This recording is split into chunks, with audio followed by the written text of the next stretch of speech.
Good morning to the court reporter. Are you ready for us to go on the record? I am. Good morning, Hearing Thank you. Officer Kinsey.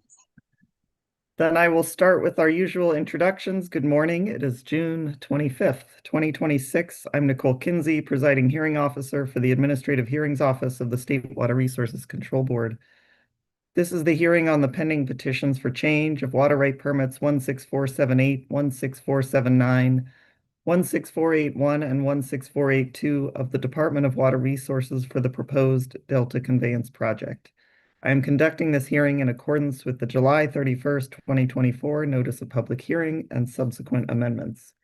This hearing is being conducted by Zoom webinar and is being broadcast live on the AHO YouTube channel. Both the audio and video of this hearing are being recorded, and we will post files of this recording in the FTP folder for this proceeding.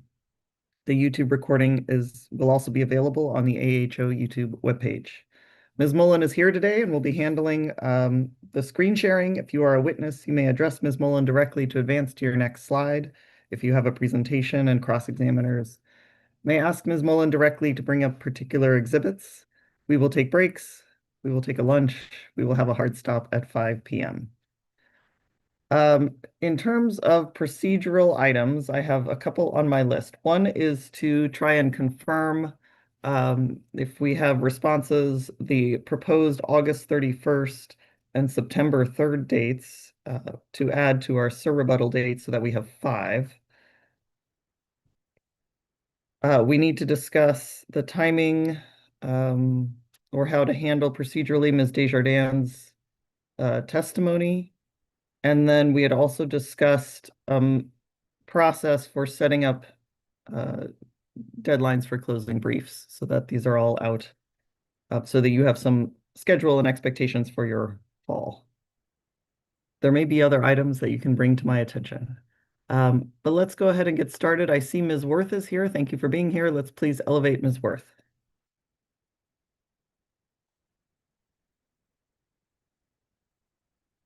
Good morning, Ms. Worth. Good morning, Officer Kinsey. Heather Worth for DTEC. I wanted to update that we do not yet have confirmation of the dates for August 31st and September 3rd, but we expect to speak with clients tomorrow, and then I will email the service list with that update in the afternoon. Okay, we can handle it that way, and hopefully I expect we'll be in the hearing in the afternoon, so if we need to address anything, we can at the end of the day. So this is a warning to all. We may be addressing these additional hearing dates in the afternoon tomorrow. Thank you, Ms. Worth, for that update. The next is I see Ms. Desjardins is with us. Maybe we can, my understanding from your latest email, Ms. Desjardins, and I hope you're starting to feel better, is that you are not at your best today, maybe we'll put it that way, and you would prefer not to present your direct testimony and sit through cross-examination today. One of the things that occurred, we have the proposal on the table from DWR, which is to accept the written testimony without oral summary, and I think procedurally we can do that. That's an appealing possibility from my perspective. The other option that I'm considering is whether we defer the testimony until August. We could just slot it in to one of our surrebuttal days as well. And I think that is another strong possibility here. So I will look, Ms. Desjardins, did you want to jump on this? I see we've already elevated you. You're welcome to chime in. Yeah, thank you. And I'm sorry, my body is just not cooperating. I had every intention of being better. Unfortunately, since my second surgery, this gets more persistent. Yeah,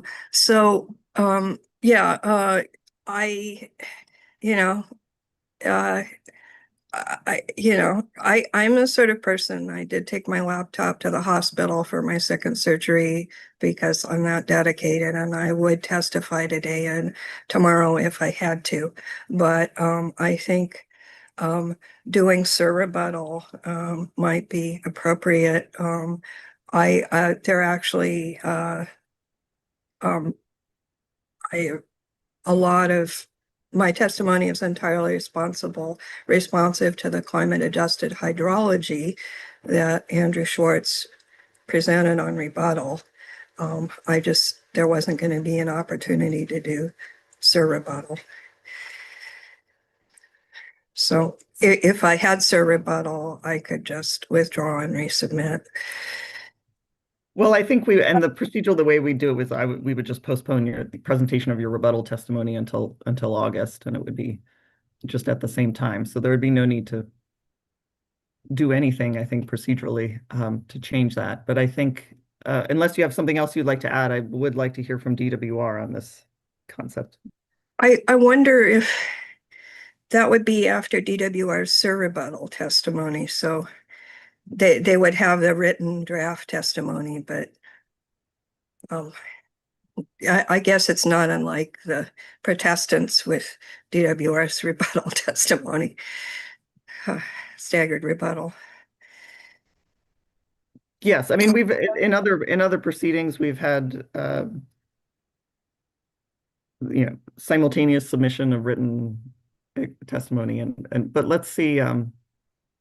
My thought was that you would present probably first before DWR presents their Sir rebuttal, and we would check that box.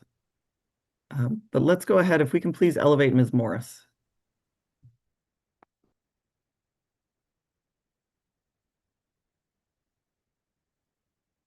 Ms. Morris, good morning.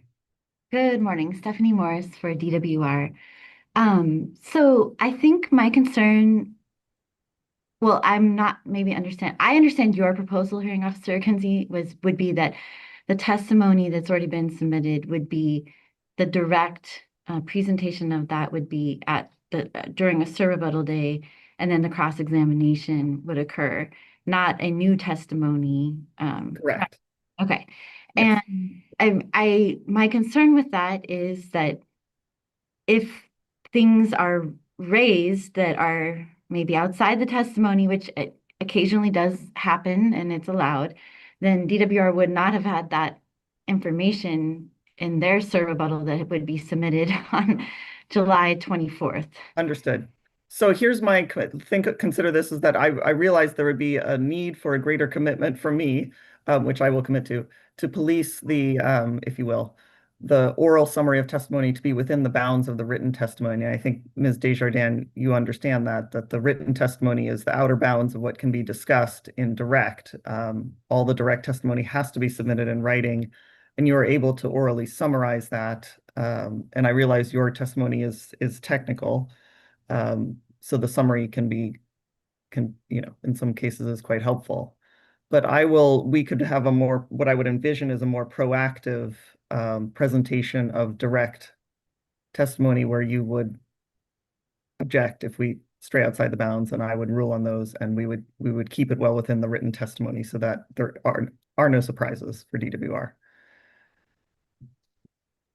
I did want to say that given the number of technical studies that needed to be done, it just getting through what is in the written testimony and explaining it is be the entirety of the testimony.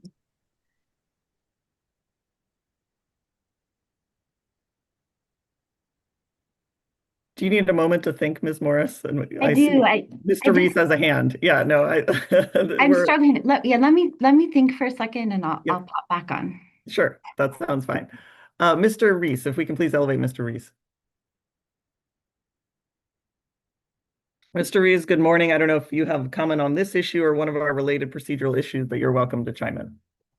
Good morning. I am not going to chime in and confuse this issue. I'm just giving a flag that Mr. Burke is texting me, calling me that he hasn't received the direct email to be able to participate. We will address that. Thank you. Thank you. Thank you for letting us know. Cannot delay. Okay, I'm ready. Was that enough time? That was very quick. So I think what we're struggling with is that it seems like a reasonable proposal to accept the written testimony as is. And an oral summary isn't supposed to be adding new information, and it should be sufficiently characterized in the written testimony. And we're willing to not do any cross-exam and just deal with those issues on Sir rebuttal. I am concerned that trying to police what may try to come in after it's going to be after DWR submitted their Sir rebuttal testimony, this direct presentation, that there's a lot of potential for trying to expand it, and it could create surprise testimony. And I understand and appreciate your diligence, on trying to assist with that, but it feels like it could just cause more delay. And I think we're already going to be struggling to finish the Sir rebuttal presentations and cross-examination within the 5 days that we have. So our strong preference, which feels equitable to all parties, and doesn't create this sort of additional delay and time constraint, is either to accept the written testimony and forego cross-examination, or to try to reschedule it as soon as possible, which I understand and appreciate could be difficult, which is why we were willing to forego cross-examination. And I'm happy to answer questions because that might not have been clear. No, I think that was quite clear. My understanding in terms of a reschedule that's sooner, my understanding is that DWR has, and others, I don't mean to put on, but has rightly planned to maybe time out of the office next week, and next week is not a possibility. And we would be looking at the soonest the following week. So that's another piece of this consideration, is we could look at the week of, looks like July 6th. And that is a possibility for the AHO. I know Ms. Morris, you're probably on the spot, but maybe others at DWR. What I'd like to do is table this issue for now and have, if Ms. Desjardins and possibly Mr. Beck and DWR can have a direct conversation. I mean, I'm happy to make of course, I'll make the final call as to where we go. But if you can have a direct conversation about how this might work, it sounds like either the possibility is a reschedule in July, or accepting this offer to proceed without cross-exam. I mean, just as a reiteration, there is, in my understanding, no, the summaries of direct testimony are intended to be for the assistance of the board and the hearing officer, but all of the content should be in that written testimony. Now, I understand with technical testimony, those summaries are sometimes helpful. I will not deny that. But why don't the two parties talk, please, and we'll come back to this if you have a response later today. Otherwise, and Yeah. then we can return to Thank this. you. And I'm willing to do whatever's necessary so that I can present an oral summary. As I indicated in writing today, I just don't think a written only proposal works for dense technical testimony. I have a possible proposal. If the point of the summary is to help assist the hearing team, would a possible solution be that the hearing team could submit questions in writing, and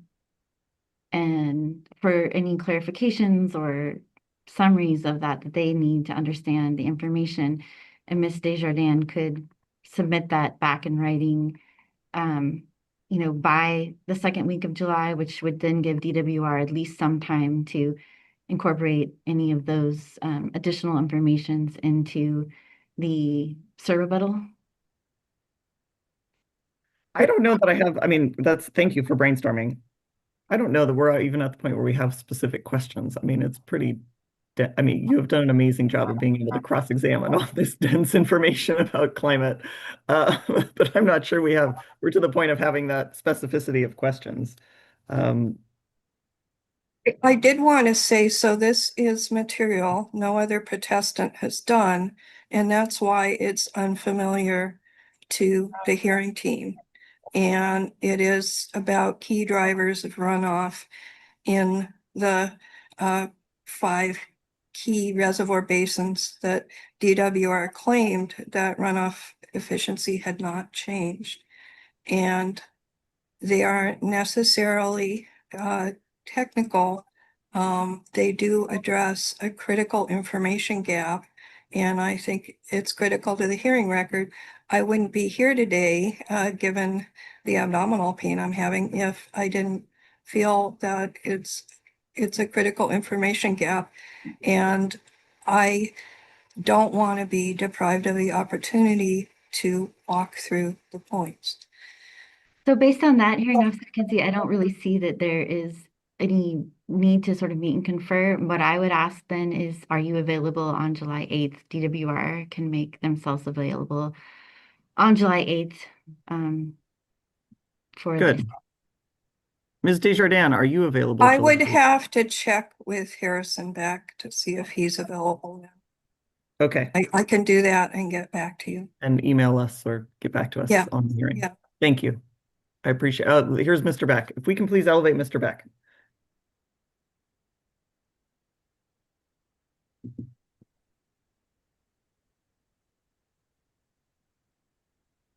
Good morning, Mr. Beck.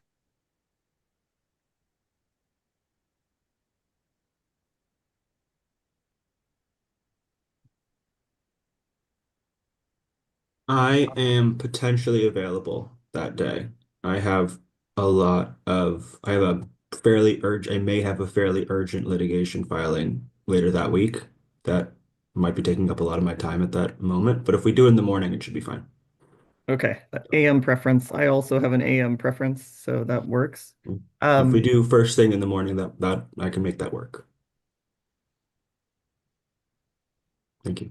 Thank you. Are there any other concerns? Otherwise, I will set this Ms. Desjardins' summary of direct testimony and cross at the option of DWR for 9 a.m. on July 8th. All right, we will do that. Thank you. Thanks to all of you for working through that. And then let's return back. And thank you, Ms. Desjardins, for being here today, and take care of yourself. And we will see you July 8th. Very much. Mr.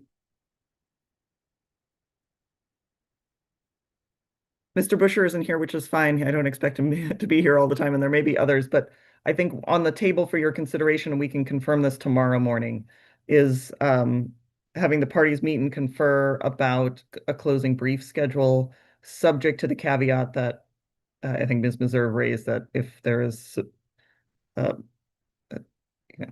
you will have not seen, if we set a deadline of July 17th for a proposal, that the protestants would not yet have seen DWR's SIR rebuttal. And I realize that, we can make changes, but I think it'd be good to have a default schedule on the books that we would defer to. So let's return. Ms. Morris, did you want to chime in on that? I was just wondering if it made sense to do a two-step process in which we meet and confer on sort of page limitations. And then after we see SIR rebuttal, then we would meet and confer about it just might be more efficient than trying to move things around, if you're open to that. Yeah, I'm open to that if that's the preference. Ms. Meserve, let's please elevate Ms. Meserve.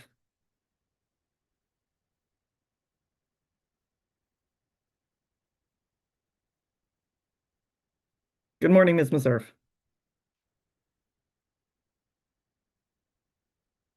Good morning. Just to telegraph Mr. Busher a little bit and his comment regarding the transcripts. I don't know if DWR has the ability to get the information from the court reporter, but trying to understand when those transcripts may be available would also be relevant. So just kind of bringing that up as one of the moving parts in this discussion. Thanks. Noted. And that might be part of your discussion with DWR. I will tell you, if they use the same service we use, it's challenging in my experience. Yeah. Unfortunately. Yes, that I recall that as an issue as well. And let's return to that tomorrow morning.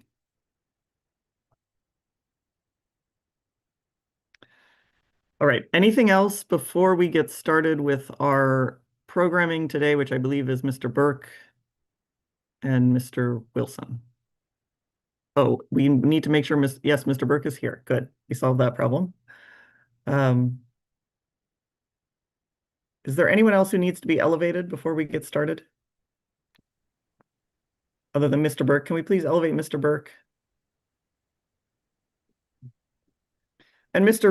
Mr. Wilson is with you? He is. Okay. He is. And I think Miss Missouri would be elevated. There's some co-sponsoring of some of this testimony, just in case. Thank you. And I am here. Thank you. Yes, thank you. And excuse me while I flip through my electronic paperwork here.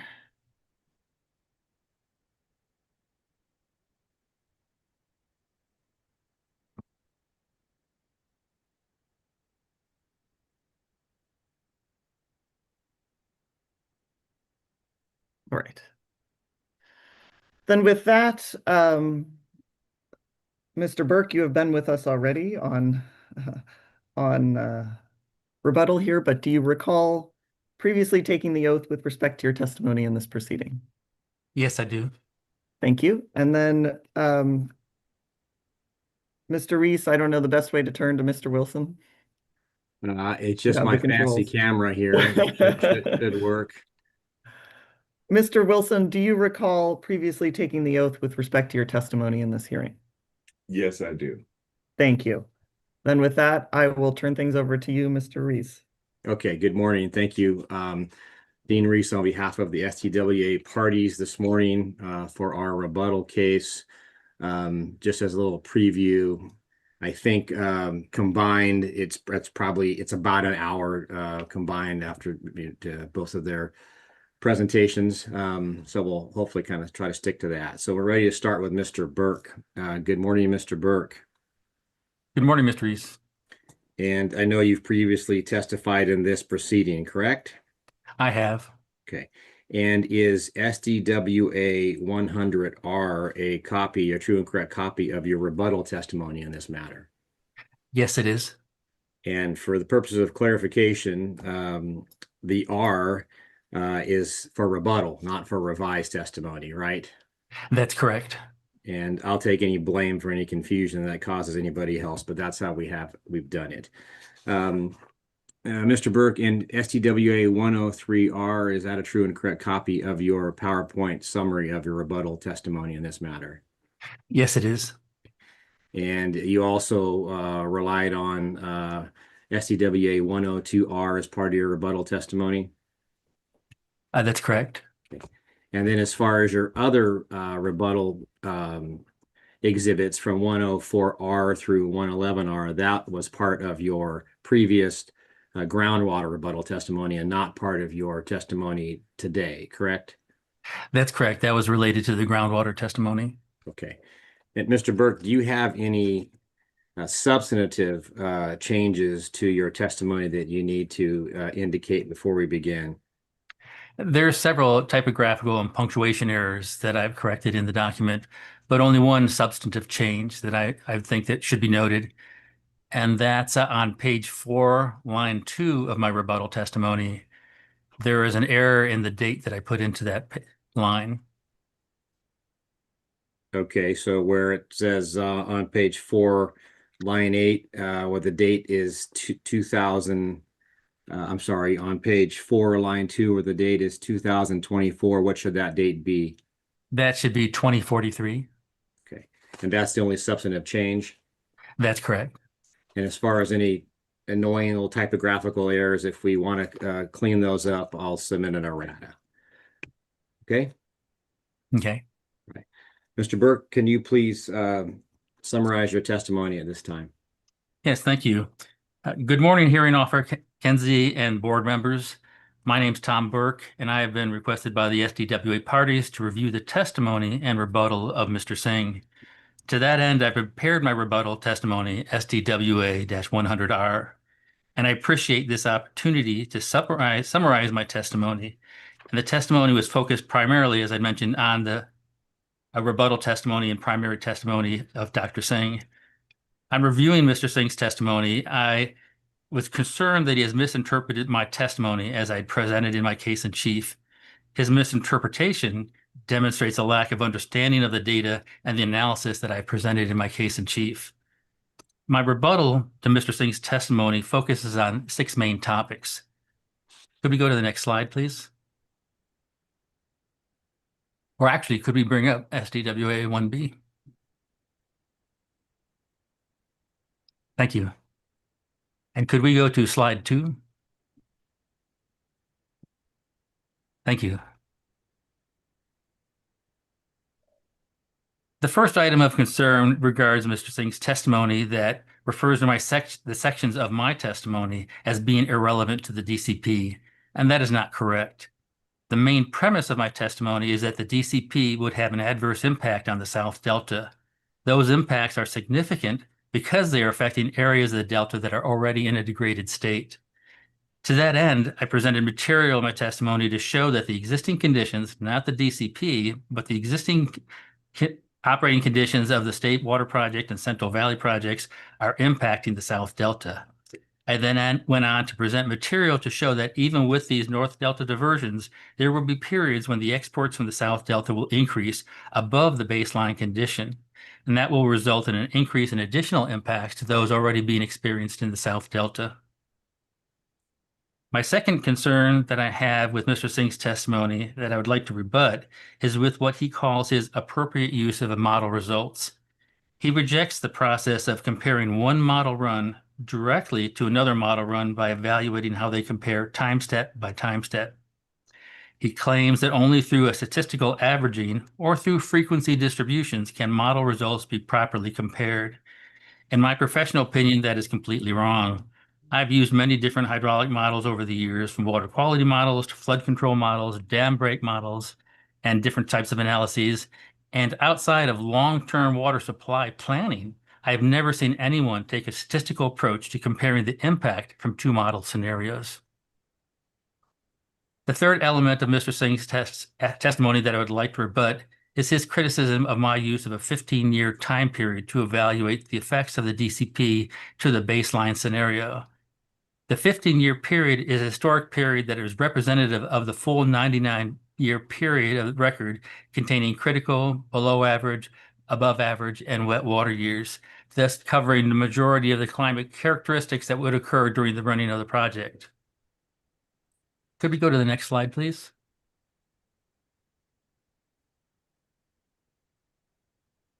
The fourth element of Mr. Singh's testimony that I'd like to rebut is his denial that there is a relationship between the flow in the San Joaquin River and the water quality in Old River. The plots that I presented show clearly that there is a relationship that DWR has failed to analyze. It is not a direct one-to-one relationship, but there is a relationship that should be evaluated. And that relationship between water quality and flow in the San Joaquin River may be able to allow the projects to meet the regulatory obligations in the South Delta without the use of TUCPs. The fifth concern that I have is DWR's use of an old version of the DSM-2 model. I have shown that the version being used by DWR is using old bathymetry that will have significant effects on flow through the network of channels that compose the delta. Without knowing the correct flow in the channels, the modeling results for salinity and stage are in question and may not be correct. The final concern I have with the DSM-2 analysis is that there's no hydraulic analysis to evaluate the effects of the project on the delta beyond day 1 of the project. Given that DSM-2 is the tool that is analyzing the impacts of the DC project on the delta, a scenario should be developed to see what those impacts may be, as a minimum, at least halfway through the projected lifespan of the project. Next slide, please.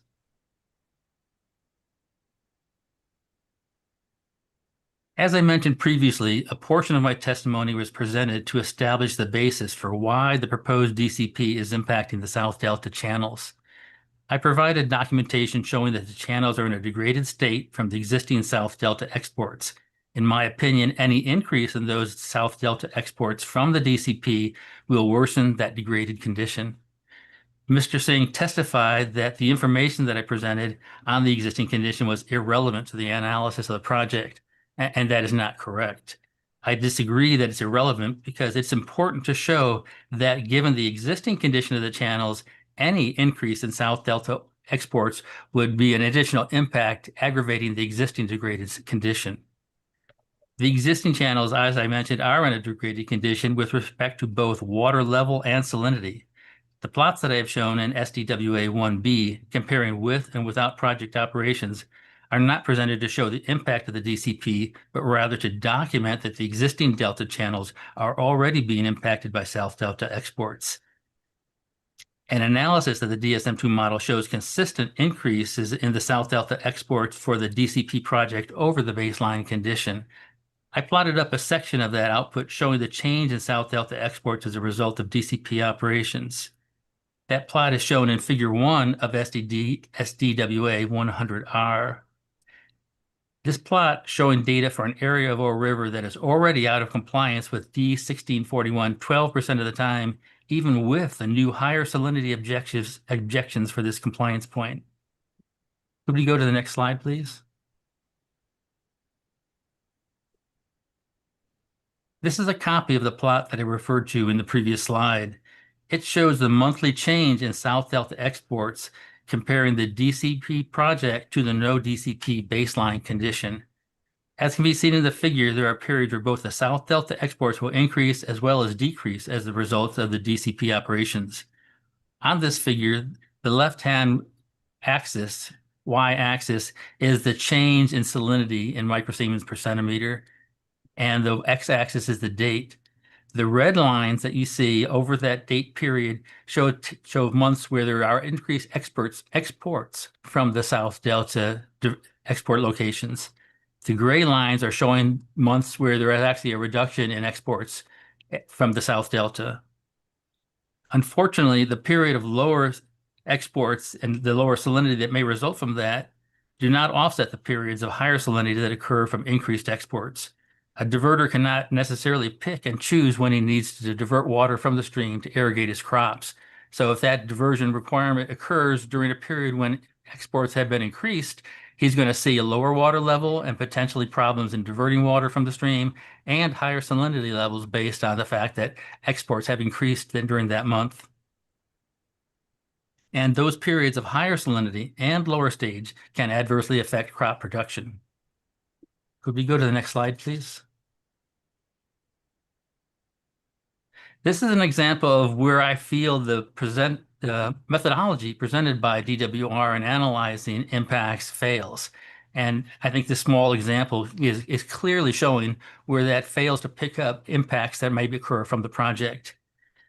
Mr. Singh testified that the only way to accurately compare two model scenarios is through statistical methods using monthly averaging or through exceedance probability curves. This plot here is an example that shows the statistical manipulation that masks the changes that may occur between two scenarios. The figure on the left shows a period of the Old River at Tracy compliance point.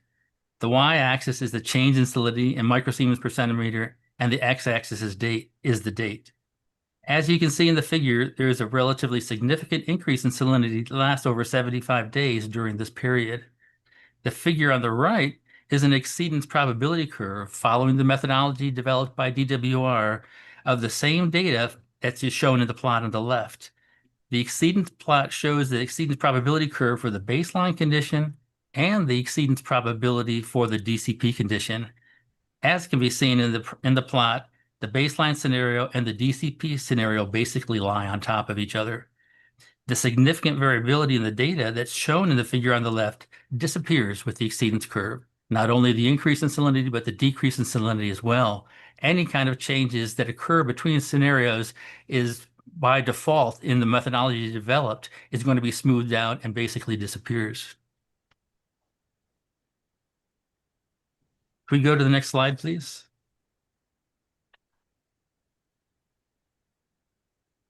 This is a portion of the approach that I recommend using and is commonly used in evaluating impact analysis from different types of processes in aquatic systems.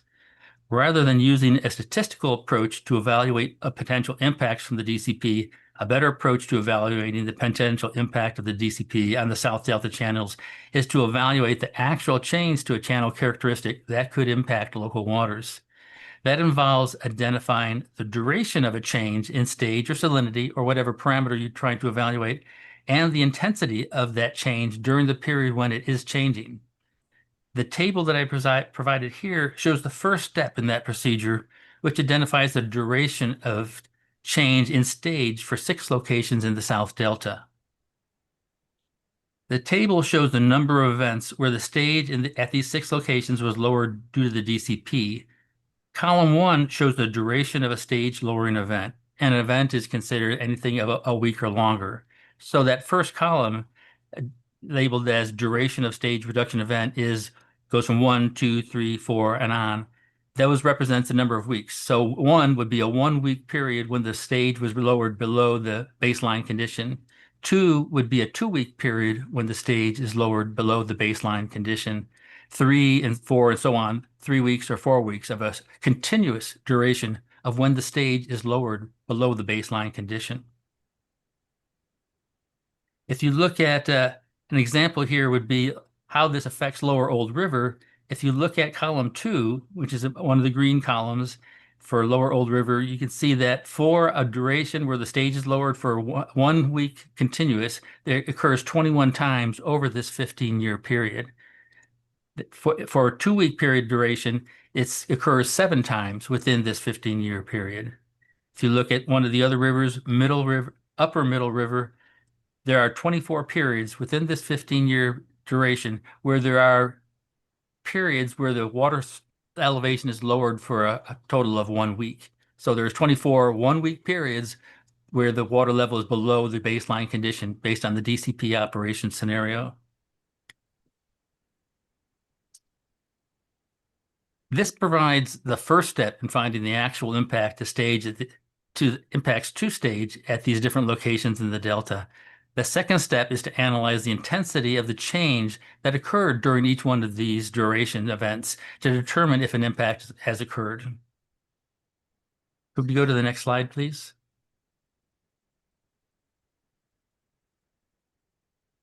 Another point of Mr. Singh's rebuttal testimony that I disagree with is Mr. Singh's opinion that the flow in the San Joaquin River cannot influence the salinity in Old River. In my professional opinion, there is a direct connection during certain periods where the salinity in Old River responds dramatically to changes in flow in San Joaquin River at Vernalis. I believe that it is clearly demonstrated by the series of slides that I'll show you shortly. The slide in this plot shows the flow in the San Joaquin River with an overlay of the salinity of the Old River at Tracy compliance point. And this plot is for the 2021 water year. The blue line that we see in the plot is the salinity at Old River compliance point at Tracy. And its value can be read on the y-axis on the left in microsiemens per centimeter. The red line represents the flow in the San Joaquin River at Vernalis. The flow can be read on the second y-axis, which is on the right-hand side of the plot. Again, this is for the full 2021 water year. If you look at the figure, you can see whenever there is an increase in the San Joaquin River, you can see a corresponding decrease in the salinity at Old River. And that occurs at the beginning of the water year, in the middle, and more significantly, even near the end, when we have July and August periods where we've had a significant lowering of the salinity in the Old River at Tracy due to a moderate increase in the discharge in the San Joaquin River. Of importance to look at is the reduction in salinity shown by the blue line with a relatively moderate increase in flow in the San Joaquin River. So we're not talking about dramatic increases or discharges that are necessary to achieve this reduction, but relatively moderate increases in flow. And of course, this relationship doesn't exist over all conditions. But I think what's necessary to do is to evaluate under what conditions is it beneficial and can it be done to help the projects meet their regulatory obligations at the Old River Tracy compliance point, as well as other locations in the South Delta. Can we go to the next slide, please? Continuing on with that same process, I wanted to show 2 other slides to show that this isn't a freak occurrence that occurs in 1 year, but can be seen in almost every year as if you plot these data points up. This is a plot for water year 2022, a critical water year, showing the same response. Again, the blue line represents the salinity in the old river at Tracy, and the red line reflects the flow in the San Joaquin River at Vernalis. As you can see in the figure, the salinity at Old River is responding to the increases in the San Joaquin River. This dynamic, again, has not been identified or defined or examined by DWR, and it's someone that could go a long way to helping them meet their regulatory requirements. Could we go to the next slide, please? And finally, continuing on with that same process, this is water year 2022 or 2020, a dry year in the Central Valley. Again, you can see the same response of salinity in the Old River to changes in flow in the San Joaquin River. And you can see this for year after year after year beyond just the three examples I've shown here. Next slide, please. Mr. Singh's testimony provides information that was produced from the DSM-2 hydrodynamic model that was used by the DCP modeling team. I want to rebut the testimony that he's provided based on this model because I don't believe the model is producing accurate results for the South Delta. This is an old version of the model that doesn't reflect the existing channel bathymetry in the Delta. The version of the model used by the DCP modeling team is version 8.2.2, and there have been many different updates to that model since then, some of those after that, which reflect the actual bathymetry in the channel. In my professional opinion, the use of an older version of DSM-2 with old bathymetry will result in inaccurate results for the primary channel characteristics of flow, salinity, and stage. As an example of the magnitude of this bathymetric problem, I evaluated the area of Middle River around Undine Bridge. This is an area that shows a dramatic change in bathymetry due to sedimentation that's occurring within Middle River, but is not reflected in the DSM-2 model that the DCP project team is utilizing. The two photos above were taken of the river on November 20th, 2023. They were taken actually as frame grabs from a video that was taken by a local farmer who was unable to irrigate that day because the water level dropped below the bottom of his diversion pumps. And the photos clearly show a river that is nearly dry, with only a small channel flowing down the center of the river. I wanted to try to compare what we actually saw on that day in terms of channel geometry that you can see through the figures and flow to what is the DSM-2 model saying that would occur at this location at this time. Is the DSM-2 model accurately reflecting the conditions that we're seeing in the photo, or is it telling us something else that may be incorrect? So to compare the difference between the actual bathymetry of this location and the bathymetry used in the DSM-2 model, I plotted up the cross-section of the actual bathymetry that was collected by DWR and South Delta Water Agency in the 22 to 23 period. And then I plotted on top of that the bathymetry that's being used in the DSM-2 model that the DCP project is utilizing. Could we go to the next slide, please?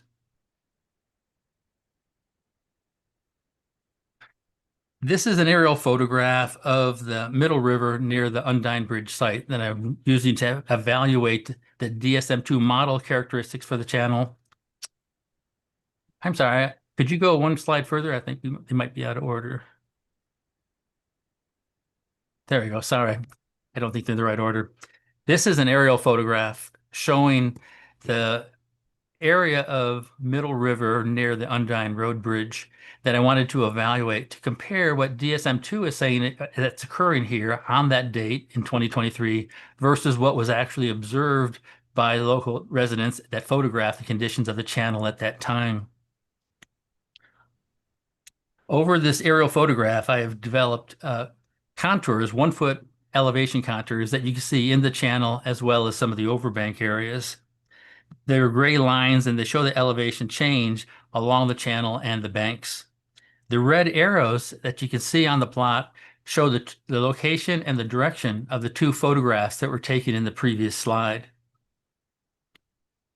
As indicated on the figure, Middle River is flowing with the downstream direction basically to the right, with Undine Bridge crossing the river in the middle of the slide.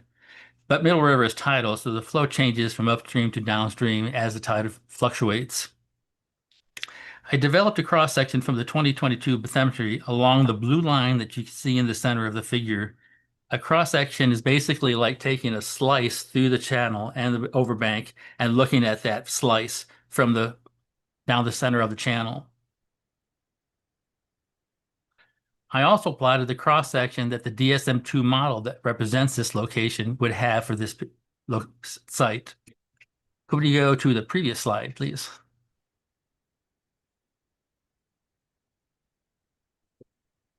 This is the plot of those two cross-sections.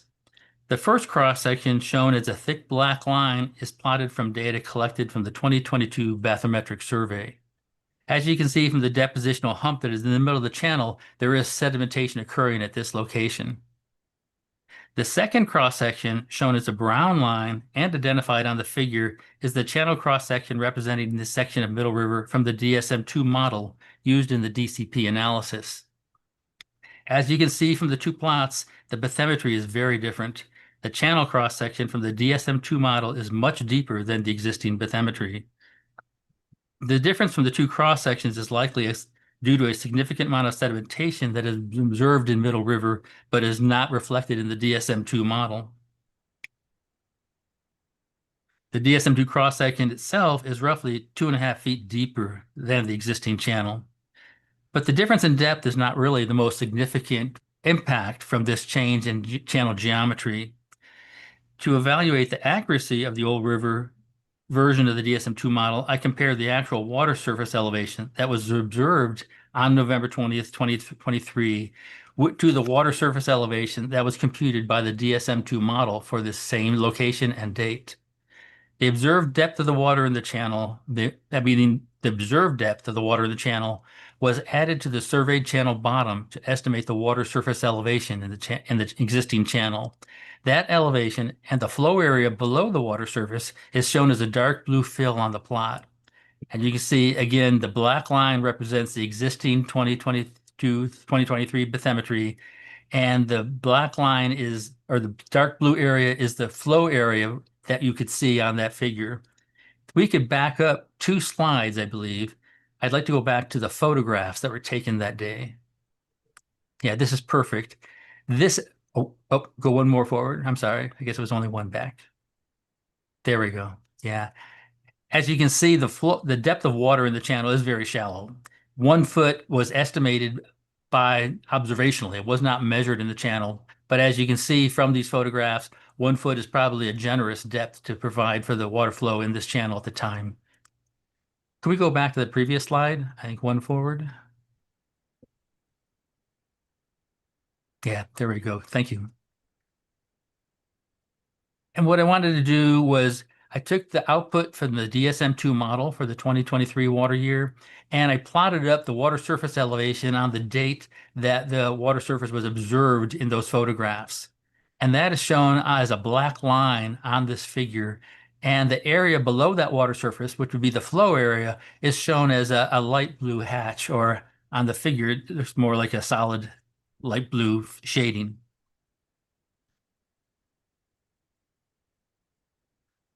As you can see from the two figures, the flow area from the actual cross-section from the most recent bathymetry is quite different than the flow area that the DSM-2 model represents for this area. The DSM-2 model is showing almost 15 times the flow area from what actually exists at this location. That flow difference and stage will result in a significant redistribution of flow through the network of channels that compose the South Delta. In a riverine system, if you have all the water in a single channel moving downstream, if you have a blockage in the channel, the water surface will increase until it finally overcomes that blockage and flow down through the channel. But in a network of channels, especially shallow channels in a tidal system, if you have a blockage in the channel like this, just assuming that this is the only place within the whole South Delta this occurs, which is unlikely, that the flow would hit this blockage and the flow would find the path of least resistance down towards the outlet of the delta. So the flow flows around this area through the other adjacent channels to the network of channels that consist in that South Delta consists of. So it's not something that's easily explainable just by looking at flow. You have to look at the total redistribution of flow throughout the full network of channels in the South Delta to understand what the impacts and ramification of this discontinuity between what DSM-2 is showing and what is actually occurring in the channel. And that blockage that we see there is not going to be picked up by the DSM-2 model because it doesn't have the actual bathymetry that exists today. So the flows that it's computing are going to be wrong, and the distribution of flows through the other channels that this sedimentation issue may not have no impact on directly are going to see larger flow rates because the flow is no longer going to go through Middle River. Could we go to the next slide, please? And then the next one after this. Sorry for the order. There we go. Thank you. This is a plot of the timeline or the estimated timeline for the DCB project, basically a 100-year period. And over that timeline, I plotted up the estimated rise in sea level through that period. And then this concern I have with the analysis and the modeling is with the response of DWR to the request from the Administrative Hearing Office for additional modeling work. DWR replied that they did not believe that it would be useful to run DSM-2 models for scenarios beyond the 2043 period because they did not want to speculate as to what the water quality standards or level of development would be in the future. The 2043 DSM-2 model run that they did do basically reflects the condition on day one of the project. In my professional opinion, their decision not to run DSM-2 for future conditions is wrong.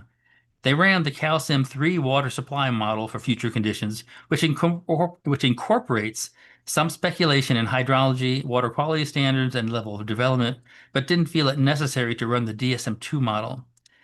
But it's important that they didn't because the DSM-2 model is part of the DCP modeling process that assesses the potential impacts of calcium-3 scenarios.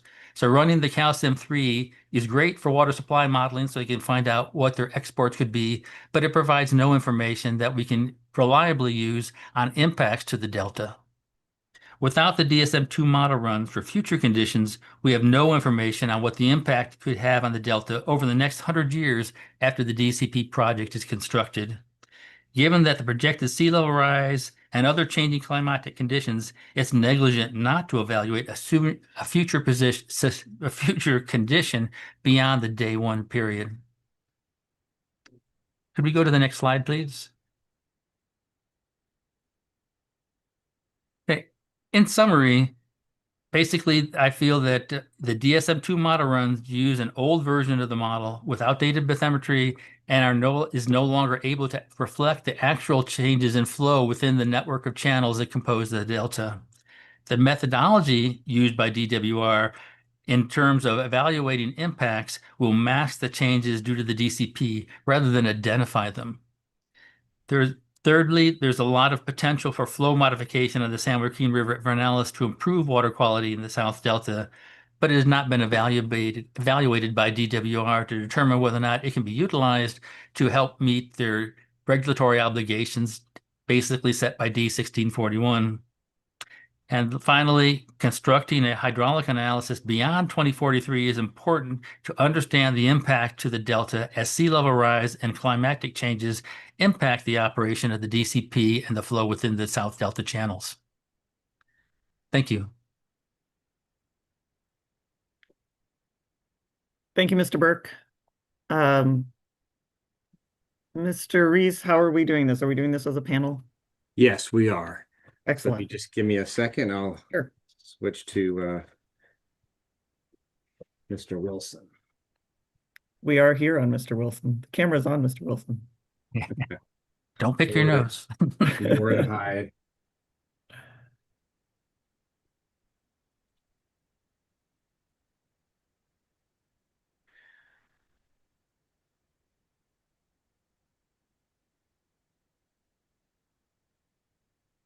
Okay, Mr. Wilson is here. Good morning, Mr. Wilson. Good morning, Mr. Rees. And you've testified in this proceeding before, correct? Yes. Okay. And is SDW 80R a correct copy of your rebuttal testimony in this matter? Yes, it is. And like with Mr. Burke, the R in your exhibits stands for rebuttal, not revised, right? That's correct. And is STWA 91R a correct copy of your PowerPoint summary of testimony in this matter? That's correct. And you also, is it correct that you also utilized or relied on or referred to STWA exhibits 81R through STWA 90R as part of your rebuttal testimony? That's correct. Before you begin, do you have any changes to your testimony that you need to note? No, I do not have any substantive changes. Can you go ahead and provide a summary of your rebuttal testimony now? Yes, thank you. First, can we please put up my PowerPoint presentation, SDWA 91R?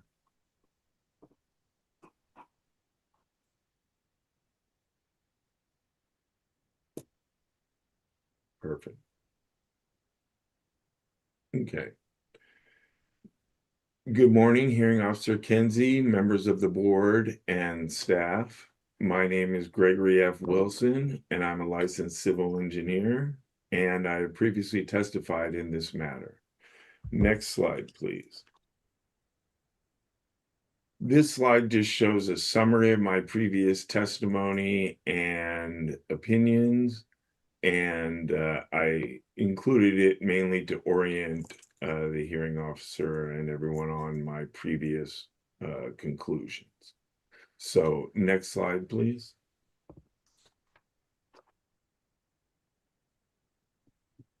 Okay, and for the scope of my rebuttal testimony, my testimony provides rebuttal and response to the Department of Water Resources and state water contractors' case in chief and rebuttal, including their witnesses' verbal testimony. My testimony responds or incorporates the incidental take permit issued by the California Department of Fish and Wildlife for the DCP. And my testimony responds to DWR's submission of supplemental information on May 27th, 2025, and the additional modeling submitted by DWR in January and February of 2026. Next slide, please. Okay, my first point is that DWR's supplemental information is insufficient to determine the beneficial use under the DCP permits. The hearing notice and hearing issues for this proceeding include an A and a B scenario. The A scenario where the DCP permits are granted an extension of time beyond their current the current expiration of their development phase, and the B scenario is where the Department of Water Resources is not granted an extension of time under the DCP permits, and these permits beneficial use is limited to the beneficial use made up until the expiration of the permits, the date of which is December 31st, 2009. And so the B scenario requires the determination of this beneficial use in order to establish what might be the potential yield for the DCP project under the B scenario.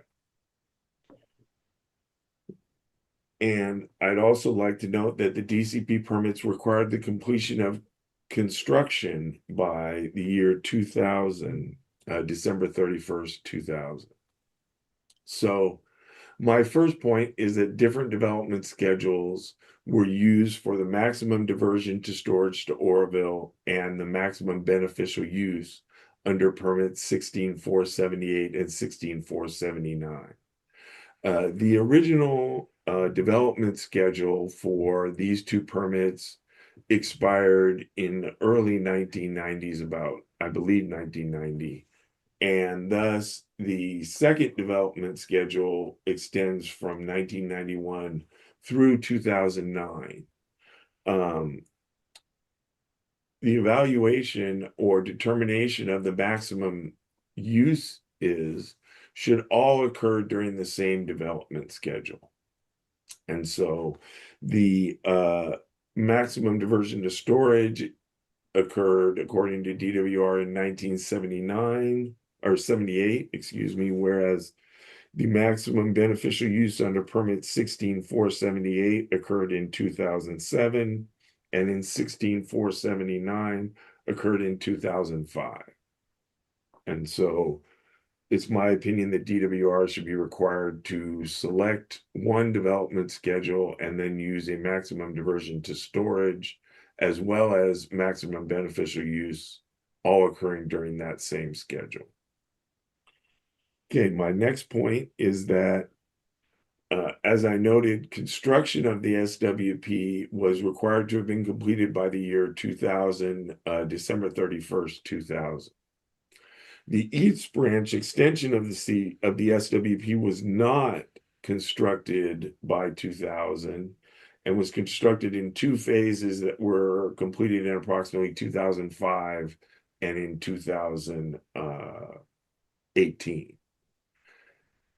Any water delivered via the East Branch's extension of the SWP then is not in compliance with all the terms and conditions of the DCP permits as required by the State Water Resources Control Board licensing guidelines. And thus, for this calculation of beneficial use would not be should not be included in water beneficially used in compliance with all the terms and conditions until an extension of time to complete construction is granted, or if it would be granted. And then my final point is that State Water Project water has historically been delivered to underground storage in Arvin Edison Water Storage District. And water that is delivered to underground storage is considered a beneficial use if that water is then extracted and used in the place and for the purpose of use originally authorized. And so the lack of documentation of the use and extraction of such water then also creates uncertainty in the annual beneficial use totals claimed by the Department of Water Resources. And so based on these conditions, it's my opinion that the supplemental information is not sufficient to determine beneficial use pursuant to the DCP permits, and thus the petition must be denied due to non-responsiveness or lack of information required to determine the baseline essentially for the B scenario. Okay, and we can now go to the next slide.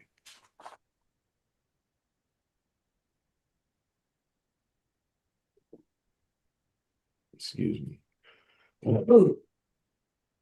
My next topic is that DWR has not provided information relevant to both the A and B scenarios.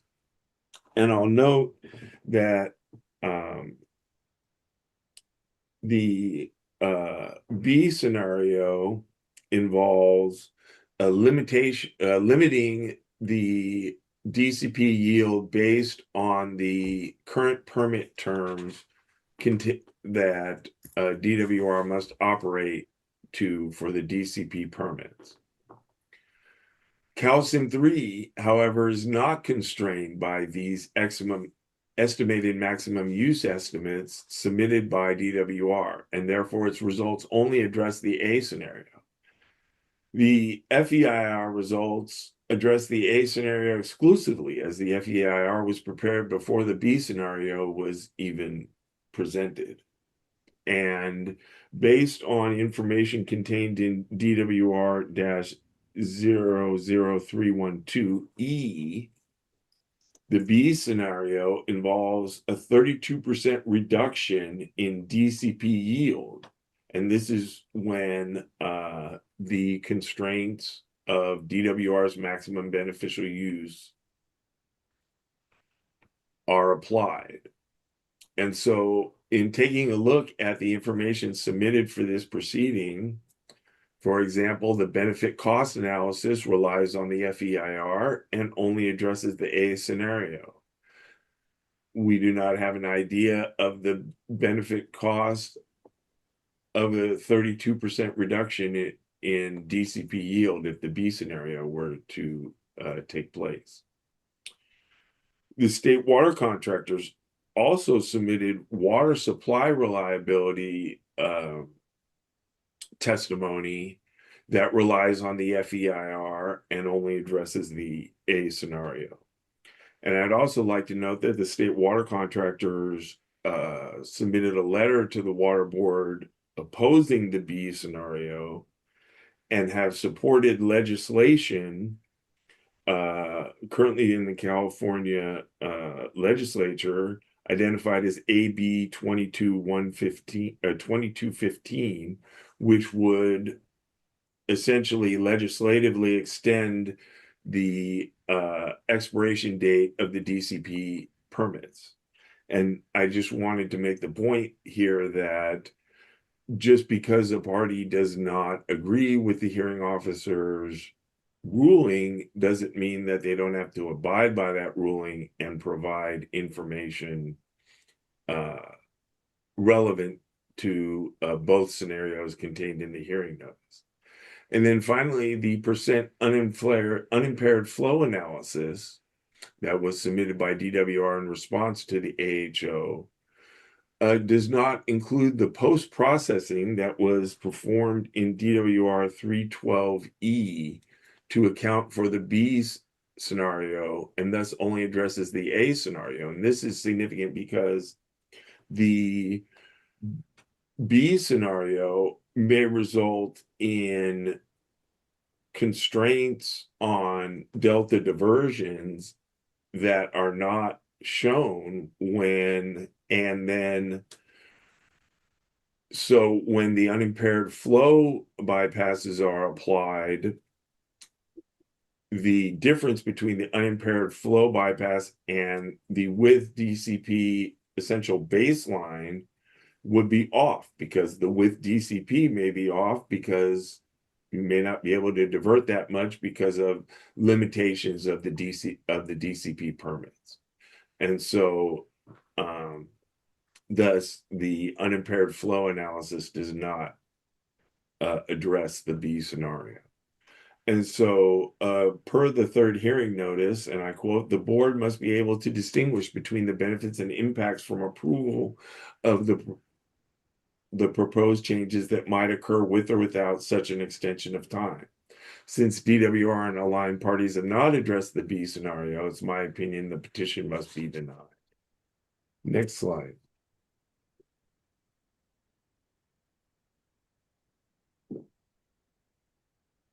So now I'd like to take a look at the topic of balanced condition operation of the DCP.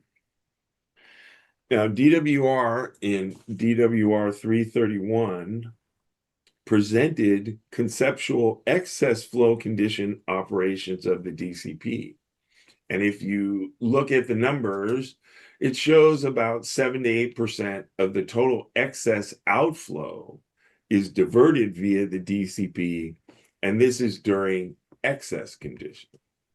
There was no conceptual balance condition operation analysis or presentation prepared by the Department of Water Resources. And so it was my opinion that these operations needed to be further characterized. And so I chose to do an analysis of balance condition operations of the DCP, and I chose the time period August through October, and the calendar years 2018 and 2024 as years to analyze.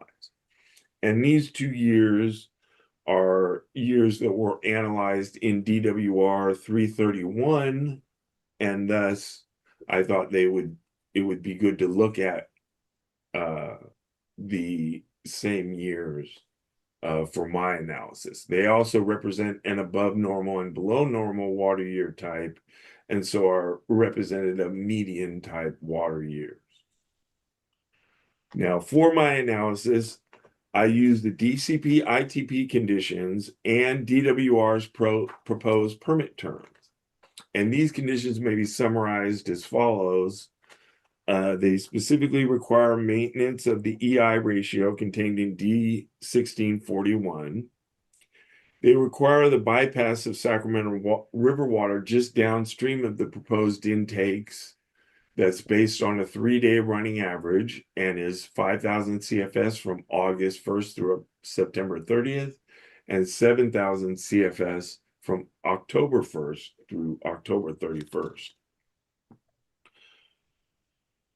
And then there is a South Delta preference in which combined SWP and CVP exports from Clifton Court Forebay and Jones Pumping Plant are maintained above 3,000 CFS total, and that total SWP exports from Clifton Court Forebay and the proposed North Delta intakes remain at or below 7,180 CFS. Next slide. Okay. So for some of the assumptions that I made, the first one is that I took daily data from the Dayflow database. And so that is shown in my spreadsheets. I copy them straight over. Now, I assume that DCP diversions would not affect the Sacramento River flow at Freeport significantly. And so that in calculating changes in inflow from North Delta diversions, that they would not affect the Sacramento River Freeport due to flow backing up or null periods. Second, based on DWR's proposed permit term 3, North Delta diversions are added to exports for the export limit calculations. Now, I assume based on my reading of the operations plan for the DCP that during carriage water operation, savings operation, total exports would not change. Instead, the Sacramento River flow portion of TOT, the acronym TOT, which stands for total inflow, would be reduced by the amount of the carriage water savings. And so the point of carriage water savings operation is to be able to release less water and divert the same amount, because you don't have to provide the carriage water to move the water across the delta. And so during carriage water savings, the amount of carriage water savings, which would be equal to the carriage water percent multiplied by the rate of diversion at the North Delta intakes, that fraction of the North Delta diversion would be the amount less that would be required to be released in the Sacramento River to export the same volume of water. For my analysis, I used 35% as a carriage water percent in 2018, as that's what was historically used. And I assume 30% for carriage water percent in 2024. Next slide. Then some other assumptions. I assumed a minimum diversion at Clifton Court Forebay of 500 CFS, or if it was less in a historical sense, I set it at the historical value. However, I didn't feel it was appropriate to assume significant periods of lack of diversions in the Clifton Court Forebay due to stagnation problems within the forebay. And so essentially I'm assuming that regardless of whether the CVP makes up enough pumping to meet the South Delta preference, that the SWP would have some minimum pumping within at Clifton Court Forebay, again, to maintain water quality within the forebay. And then some of the objectives I did not consider because they were not specifically identified in either the ITP or DWR's permit term 3 was I did not consider the EC at Edmonton or Jersey Point. I did not consider the river flow objectives. I reviewed the NDOI or delta outflow objectives by inspection. For the EI ratio, I used the daily EXPIN, which stands for export to inflow ratio, that's contained in the Dayflow database. And I use that as a surrogate for the EI ratio contained in D1641. I prepared a technical memorandum, SDWA 81R, for a complete list of assumptions and an explanation of my calculations. And the big disclaimer for this is my analysis is not intended to predict diversions. Instead, it is intended to take a look at what diversions would be potentially what diversion capacity would be potentially available given the requirements of the ITP and the permit terms proposed by the Department of Water Resources. Next slide, please. So this slide shows my results, and this slide shows potential DCP diversions, and the time period is from August through October of 2018. Now, if you look at the top of the red shaded area and were to the value of the North Delta diversions is shown on the left, and it's in CFS, and the gray, faint gray lines are approximately 5,000 CFS apart. And so if you look at the top of the red shaded area, that value will give you the historical SWP pumping, and this was historically at Clifton Court Forebay. Now, if you look at the red shaded area, that will show what percent or what portion of that pumping may be shifted to the North Delta intakes during potential balanced condition operation of the DCP. And then on the bottom of the graph, the blue shaded area shows, assuming that all the red shaded area were shifted to the North Delta intakes, what pumping would be left remaining at Clifton Court Forebay. And so you can see from my chart that during August and September, there's significant potential for DCP diversions if you assume only the ITP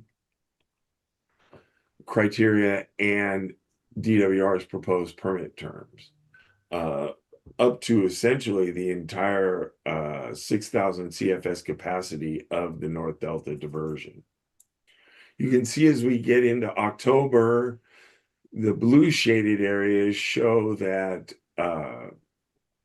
the opportunity for DCP diversions reduces, especially in the beginning of October. And as you go through October, you see there are still some potential for balanced condition operations in October, although not as much as in August and September. Next slide, please. Now, this slide shows a schematic of the Delta, and I wanted to put this slide up to show where we are diverting the water and how these diversions may affect Delta water quality. In the orange, you can see the approximate location of the Sacramento River Freeport Monitoring Station, and that's where Sacramento inflow to the Delta is measured. In the red locations, you can see the approximate locations of the DCP intakes near Hood. And then as you go further downstream in the Sacramento River, in purple, you can see the location of the Delta cross channel gates, which are typically open during the period from August at least through September, and provide a pathway for Sacramento River water through the rest of the central and south delta and to the delta pumps located at the south of the map at Clifton Court 4 Bay, and here on this map identified as Tracy Pumping Plant. It's now called the Jones Pumping Plant. So what you can see from this figure is that while the exports potential diversions from the North Delta intakes would be counted as exports, the way that they would interact with the water quality within the whole delta, you can tell just by inspection, is significantly different. You could see that if fresh water from the Sacramento River is diverted from the DCP intakes at the red locations, it would not have the opportunity to pass through the Delta Cross Channel and into all the tributaries and channels that are located in the central and south delta. And so for the same EI ratio that you would have a different water quality profile or conditions throughout the delta. And so I wanted to get an idea of what this difference might look like in terms of difference in inflow. So let's take a look at the next slide.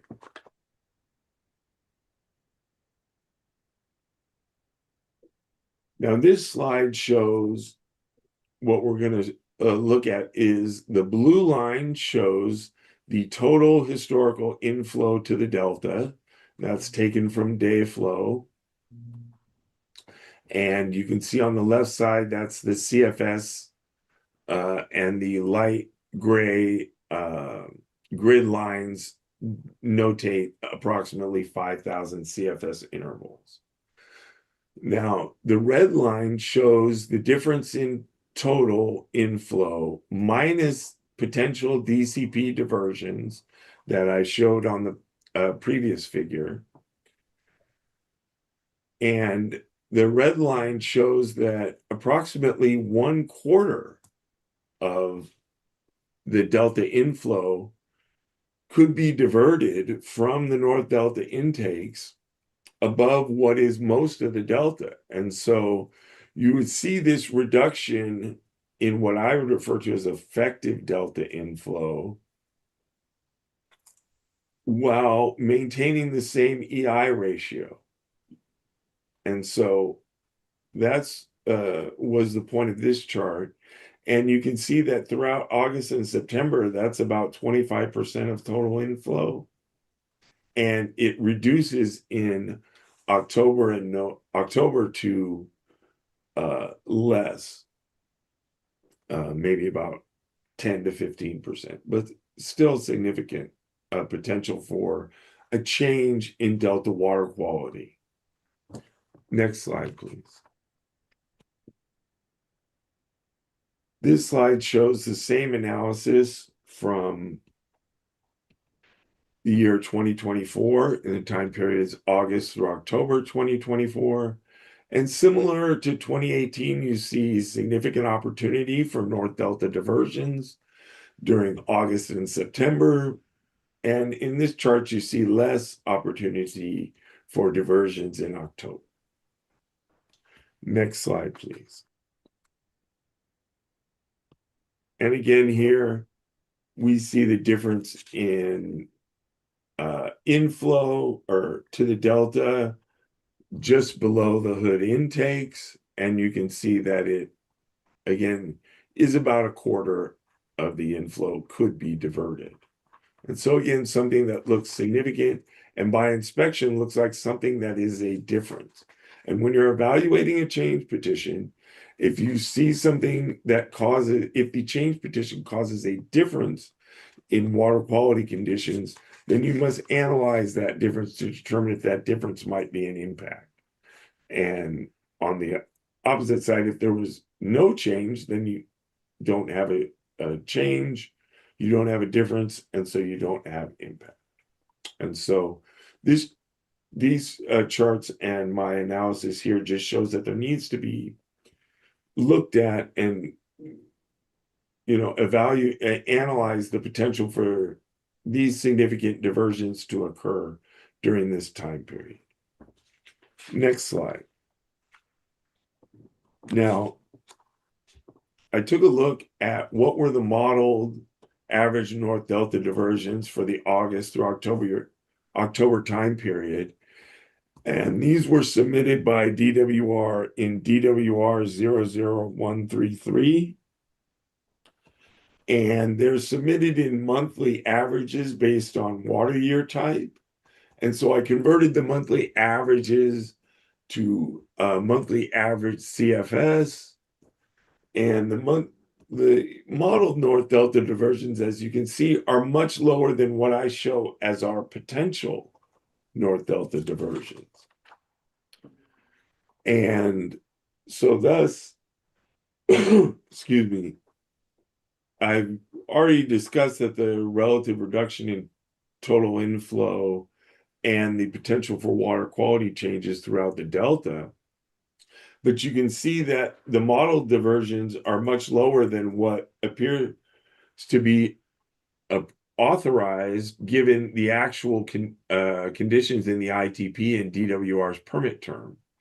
And thus, if the petition were to be approved, which I have other reasons why I would oppose approval of the petition, but based on this particular topic, if the petition were to be approved, additional conditions would be needed to conform the approval to the modeling that was done and you need to conform the approval to the modeling in order to make the required findings. That the modeling is telling you that there are no impacts, then the approval must be conditioned similar to what the modeling shows. So some of the things that I propose are an annual cap on North Delta diversion volume and limits on the diversion rates for just carriage water shifting or balance condition operations. Additionally, a bypass condition limiting North Delta diversions over the existing bypass to a percentage of the remaining flow. Example of this would be a 5,000 CFS bypass, and no more than 15% of the flow above that would be allowed to be diverted. And that's as an example. And so this is my opinion that additional conditions will be required on balance condition operations, as that they are not well enough identified and characterized conceptually. Next slide. So now I'm going to go to my final topic, which are Old River Tracy and Old River Middle River EC exceedances and modeling artifacts. Now, in DWR 509R, DWR presented exceedances at the Old River monitoring station and presented those values as 0.8% of the time in the baseline scenario and 0.14% of the time in the with DCP scenario, and this is the 2043 CC95 scenario. And there are also similar increases in exceedances at the Old River Middle River station, which is referred to in CDEC as Union Island or UNI. Dr. Priest, in her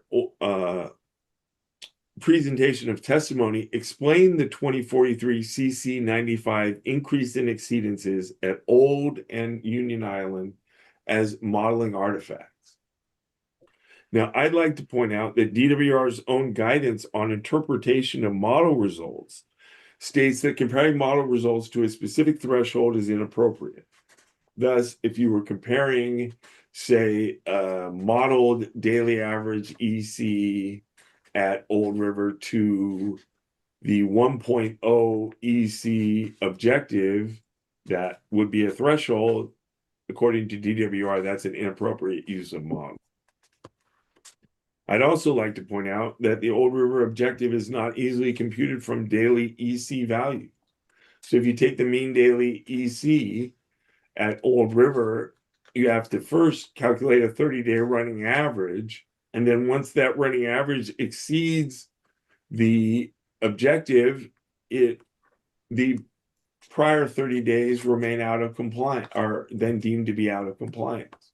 You could have a situation where you have 2 consecutive days where the 30-day average running average exceeds the objective, and you would have 31 days out of compliance, or you could have 2 days where the 30-day average exceeds running average exceeds the objective that are spread apart by a value of 30 days, and you would have 60 days out of compliance. And so is my opinion that Dr. Priest's analysis that says that in this model run, only 0.08% of days were exceeded should be disregarded as not an appropriate use of the modeling results. I do think that the increase in exceedances is of note. And so given this increase in exceedances, I took a look at the exceedance probability plots, and this is per the guidance that from Mr. Singh that he testified to in both his case in chief and rebuttal. Next slide. And for this slide, can we magnify or zoom in a couple? Please, Ms. Mullen. That would be great. Okay, so you can see that this is the old River Tracy location at August, and this is a chart taken from DWR's information. You can see the electrical conductivity is shown on the left, and the probability of exceedance is shown on the bottom. You can see the blue line for the base case, and then at the far left of the graph, the gray dashed line that shows the with DCP case diverges from the blue line and shows an increase in EC. And this increase in EC occurs at the lower end of the probability of exceedance. Now, can we go to the next slide?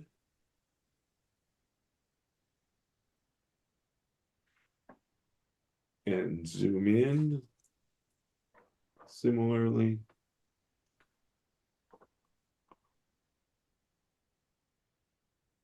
Perfect.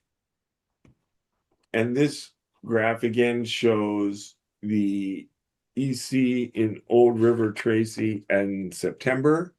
Again, you see the dashed gray line. And so we can then go to the next slide.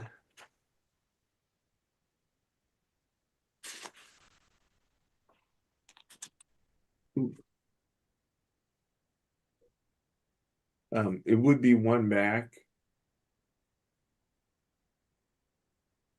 Sorry.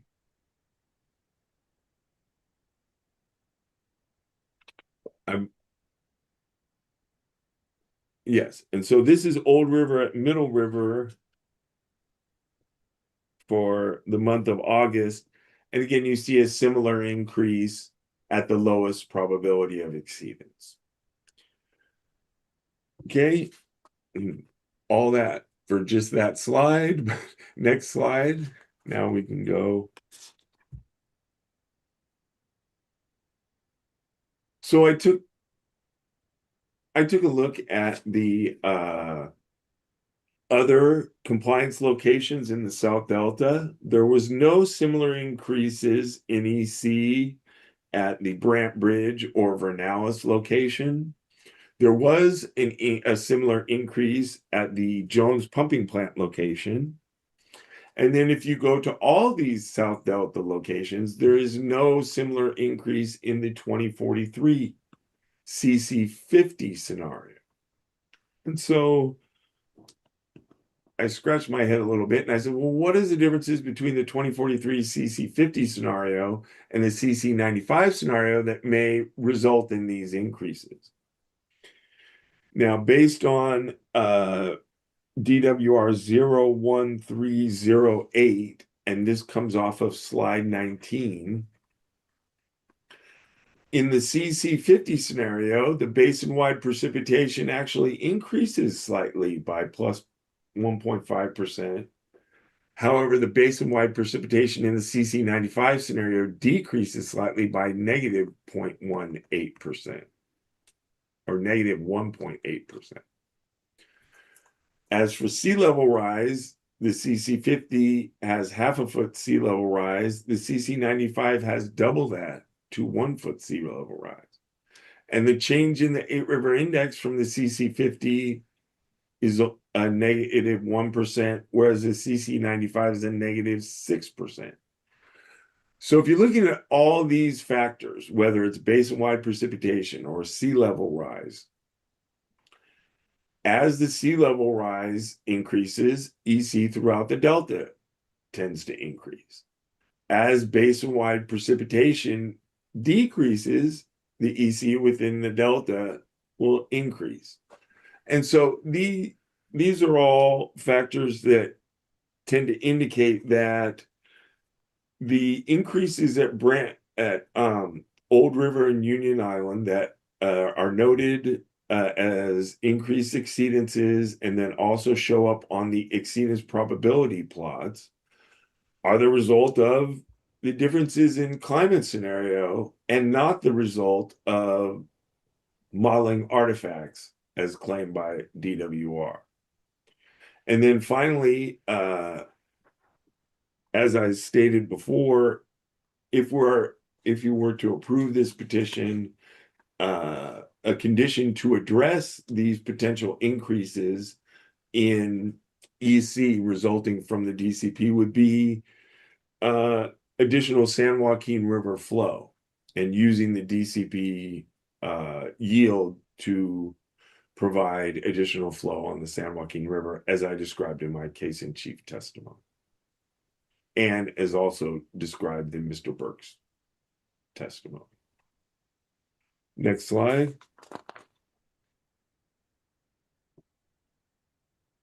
And so in conclusion, my previous conclusions with regard to the DCP project are unchanged. My updated conclusions are that the supplemental information is insufficient to determine the beneficial use. The B scenario is not addressed by DWR or aligned parties, and due to these factors, the petition must be denied. If approved, there are potential for caps on the volume and rate of balanced condition operations, as well as more strict bypass flow requirements. And that concludes my presentation. Thank you, Mr. Wilson. I think it is a good time for us to go ahead and take a 10-minute break, and then we will return and turn to cross-examination. So I will see you all at 10:50. Thank you.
Meeting.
welcome back. I will look to our court reporter. Are you ready for us to go back on the record?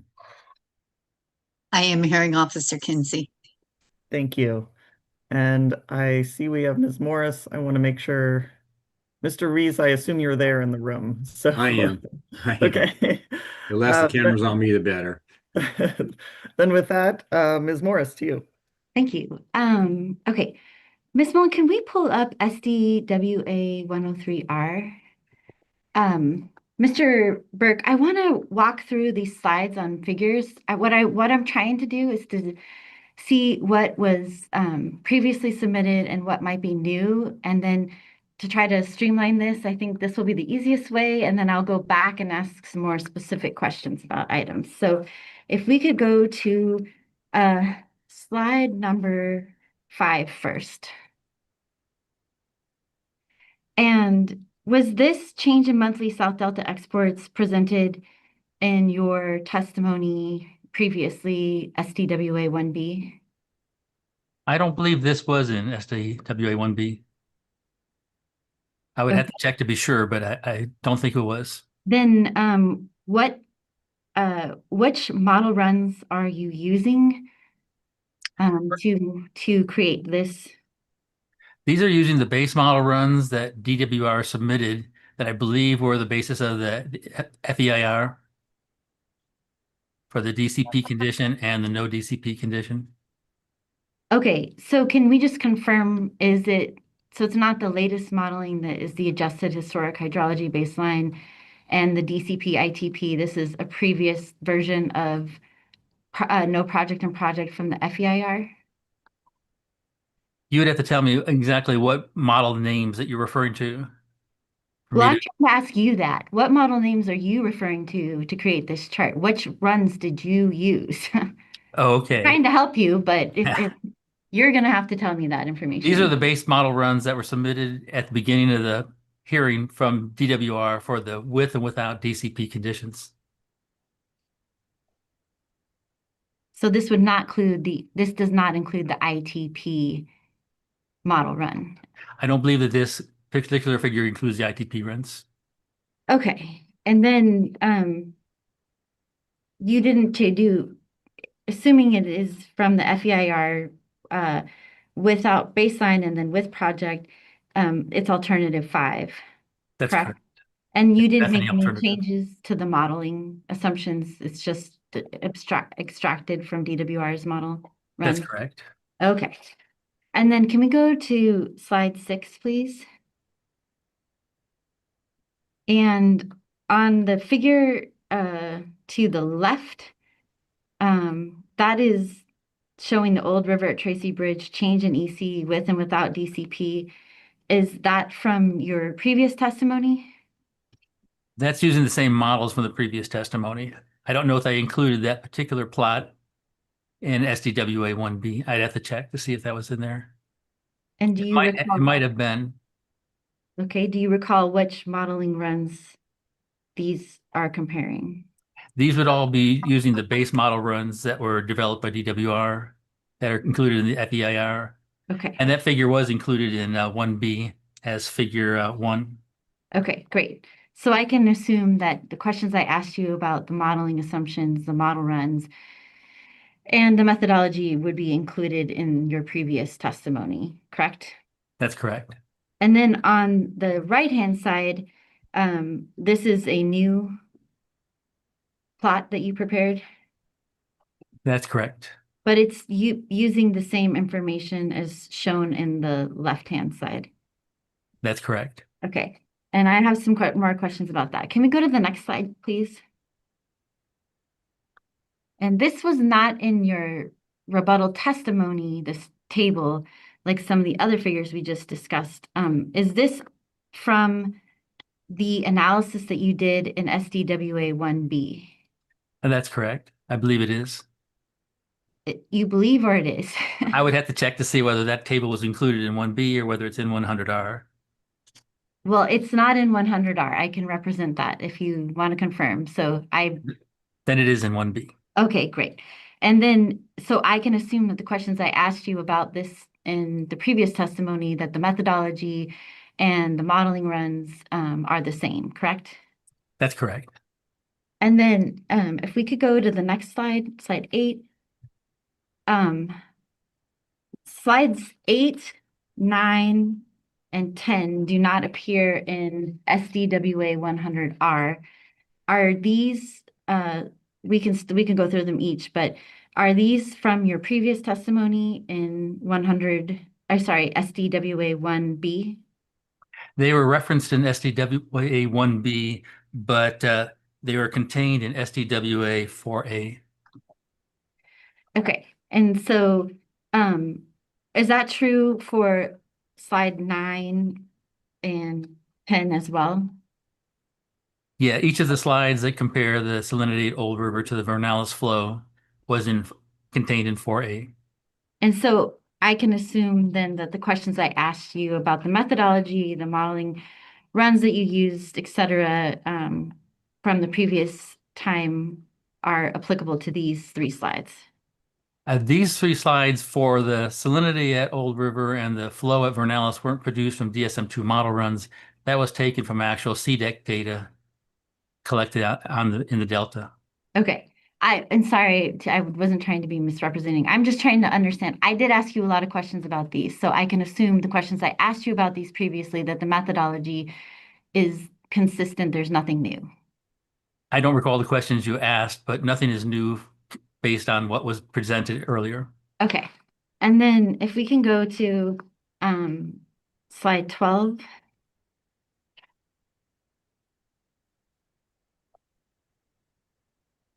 And this is a new figure, correct? It's an updated figure that was presented in 1B.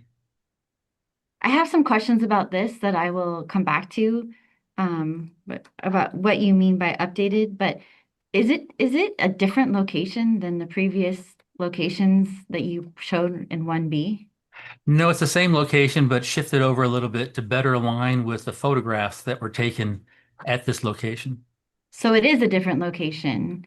It's 8 feet over, but yeah, I guess it's in that case, it's a different location. Okay, thank you. Let's go. Think. Well, let me ask. I'm going to try to be efficient here. I have a couple questions that I want to get an answer from both Mr. Burke and Mr. Wilson. So I'm going to ask these questions and ask you both for an answer. Mr. Burke and Mr. Wilson, are you both aware that the CVP water rights are not currently before the board in this hearing? Yes. Yes. And are you both aware that DWR has no storage facilities on the San Joaquin River? Yes. Yes. And do both of you know whether DWR has water rights on the San Joaquin River? I'm not familiar with whether or not they do or don't have water rights on the San Joaquin. Mr. Wilson? I'm not I'm not comfortable enough to answer that question based on the information that I have sitting here today, so I don't know. So as you sit here today, you don't know? Correct. Okay, thank you. Okay, Mr. Burke, do you consider yourself an expert on the calcium 3 model? No, I don't. And have you ever run calcium 3? No, I haven't. I've only evaluated the output from the calcium 3 model. And have you read the calcium 3 model documentation? I have. And what did you read? There's an operating manual for the calcium 3 that describes the basic outline of what the model does and how it's run. Have you read journal papers documenting calcium 3's predecessor, calcium 2? I don't believe I've read any journal papers on calcium 3. But the Or question 2. was, okay. And what kind of model is calcium 3? It's more of a planning, hydrologic, linear programming model to optimize different features of the water system that has been developed for the CVP and SWP projects. Do you have any experience that you can point to in your CV with operating with operations models? No, I haven't run any operations models. I want to go to your testimony, page It's 101, 100R, sorry. And looking at page 4, paragraph 4, and I'll note that you made a change to this sentence. Where it used to say, you said DWR ran a calcium 3 model that extends to 2085, and you changed that to 2083, correct? No, it's in line 2 above that, where I changed the date of 2024 to 2043 on line Okay, 2. that's what I thought, but then okay. So then let me go back here then. Thank you for that clarification. So in the sentence that begins, however, DWR ran a calcium 3 model that extends to 2085. Do you see that? I do. Can you explain what you mean by extends to in this sentence? What I refer to in there and extends is incorporate the changes that they're able to incorporate into the model for the 2085 condition, including sea level rise, climate change, and kind of land use changes that will affect runoff into the delta and affect their flow within the calcium 3 model. So you don't mean that the model runs through a period to 2085. You mean, are you intending to say that the 2085 run is running conditions in and around 2085?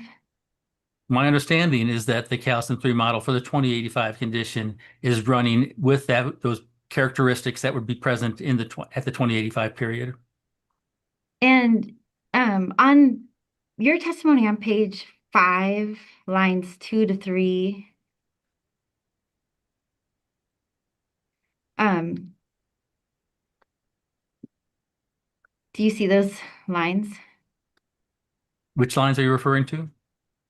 2 to 3? Oh, 2 to 3. Okay. I see those. Okay. Where does DWR say calcium 3 includes real-time operations? Calcium 3 is they can't simulate real-time operations, but they're trying to do their best to try to predict what real-time operations would be in the delta based on a set of criteria that they have for exports and potential inflow to the system and storage within reservoirs. But yeah, it's not run at a real-time step, but it is trying to simulate what they expect to be a real-time response to these characteristics in the model. What do you mean by real time? I think maybe that's a confusion about real time. What I would define as real time would be operating to the exact characteristics of flow that would exist at a specific time in the delta. That would be the real-time operations would be of all the gates, exports, inflow, outflow, storage, evaluating all those things at a specific point in time and making a decision based on that criteria would be a real-time operation. I'm going to follow up on that in a second. Can we go to page 9, paragraph 13? I think it's at the bottom. Great, thank you. In this paragraph, you reference a statement by Mr. Reyes, but you do not provide a citation. Do you have a citation for this reference? I would have to go back to Mr. Ray's testimony, but I believe it's at the beginning where he talks about the calcium 3 programming logic and that it's produced artifacts that are going to adversely affect the results on a day-to-day or on a time step basis. The exact line numbers I can provide to you, but I would need to look that up. Okay, can you do that and Mr. Ruiz can send it to me just to save time? Sure. Would you agree that calcium 3 is a water supply model that simulates CVP and SWP operations that span multiple years? That's my understanding, yes. And are you aware that calcium 3 is a monthly time step model that attempts to release water to meet water quality objectives and water supply needs? I do agree with that. And that the information for each month from calcium is an input to DSM-2, correct? Or it can be, it doesn't have to be. It's one step as an input. It's not the exact input that goes into DSM-2, but it's disaggregated into a smaller time step for input to DSM-2. In essence, the disaggregation is the monthly flow amount from calcium is divided evenly by the number of days in a given month in DSM-2, correct? I don't believe it's divided evenly by the number of duvets. I think there's a pattern fitting process that goes through this, the disaggregation. It's not a simple divide by 30 days or 31 days. There's an actual pattern that I believe that they're trying to fit for each month. Did you review the testimony of Molly White? I don't believe I did. No, And did you listen to the testimony of Molly White? no.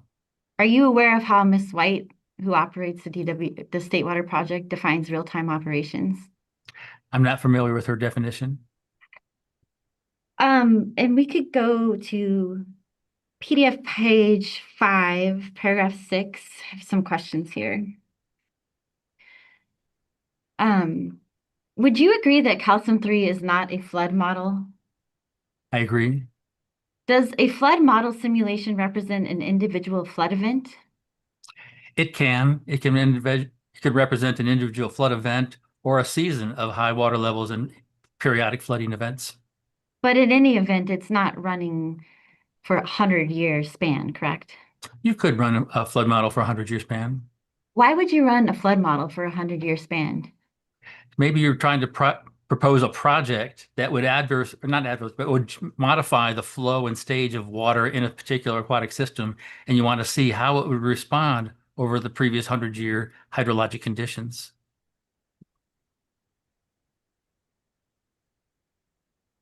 So you're suggesting that you would want to see how one flood event would continue to impact flow and stage over a 100-year period?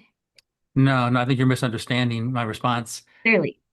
But you would want the thing that would be constant in that 100-year analysis would be the changes that you're making to a project, whether that be channelization of a river, increasing the size of a reservoir, or other modifications you're making to the physical system. Then you'd want to go back and say, well, how would that respond to what we've seen hydrologically over the last 100 years? And then upon that physical system that you've created, that scenario, you would then run it through the hydrologic data that you have for the 100-year period to see, is this going to be better or worse than what we have today, or better or worse than scenario A and B? So I think what you're saying is you would run the flood model to see what the impacts from the flood event would be, and then you would put it in a separate planning model that had a longer year span to see what the potential impacts would be. No, I think it would be just the opposite of that. I think you would want to run a planning model if you had a planning model at all. Now, a lot of times for a flood event, there is no planning model. You're just looking at changes to a particular flood control system, and you'd want to see how it would respond to historic events that you might have had. There may or may not even be a planning model involved in that type of analysis. Wouldn't you just simulate the specific flood events that occur in that 100 years? You could pick out 2, 3, or 5 different high flood events that you have and say, let's see how it responded to the 1983 event. Let's see how it responds to the 77 or 94 event. And then you evaluate those individually. Depending on the type of model you use, you would either pick out episodic events that you would want to evaluate, or you could look at long-term evaluation of flooding periods. How many flood models have you run? Probably 40 or 50. I don't know the exact number. When I worked for the Corps of Engineers, I was doing flood modeling all the time for 8 years. And in your experience, what is the typical time step usually used for flood modeling? That varies from project to project. If you wanted to design something that would, protect a particular region from a 100-year event, you would only look at a 100-year storm event. If you wanted to protect a longer period of time to see how water levels would change, you might look at a 2-year, 5-year, or 20-year, or even a 100-year period. Rarely is it done over a 100-year period, but I've seen many models that are done at a 5 to 10-year period. Have you ever run a flood control model for a 100-year period? No, I haven't. Let's go to page 7, paragraph 10.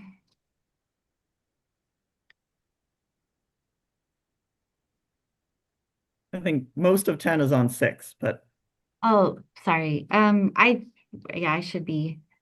I think I'm looking for the sentence, the salinity difference. Page 7, paragraph 10 is what I have. Sorry, hold on. It's page 6. I see it there. If we scroll up Okay. just a little bit, Ms. Mullen, there it is. The salinity difference, it's near the top. Thank you. I wanted to ask you some questions, Mr. Burke, about this section of your testimony. Are you aware that the State Water Resources Control Board sets the agricultural water objectives based on a 30-day average? I am. And are you aware that the 30-day average remains unchanged in the 2018 Water Quality Control Plan update? I believe that for Old River at Tracy, there is a proposal to change the 30-day average to from 0.7 to 0.1 to 1.0. I don't know if that has been decided upon or official yet. Right, but my question wasn't about the change in the standard. My question was, are you aware whether the 30-day average remained unchanged in the 2018 Water Quality Control Plan update? I haven't actually looked at it, but my understanding is the 30-day average as defined in D1641 is still in force. Okay. And does figure 1 show the salinity condition in your testimony for Old River at Tracy? And we can go to, you talk about it back, but it's on page 8 if you need to see it. Yes, it is. It's for the Old River at Tracy compliance point. But my question was, does it show what the salinity actually was for Old River at Tracy? No, it's just showing the change in salinity due to the with and without project conditions. And again, now if we can go to the next page, figure 2. And this is a new figure. We've established that when we went through your PowerPoint. Does figure 2 show the range of salinity for the same time period shown in figure 1? It shows the range of the actual salinities for the two scenarios and how they differ as the DWR applies their exceedance probability plots. Yes, I'm aware of that. But my question was, does it show the same time period as you were showing in figure 1? Oh, yes, it does. The exact same time period. And what is the time step of model output for the data plotted in figure 2? I believe that's a 15-minute time period.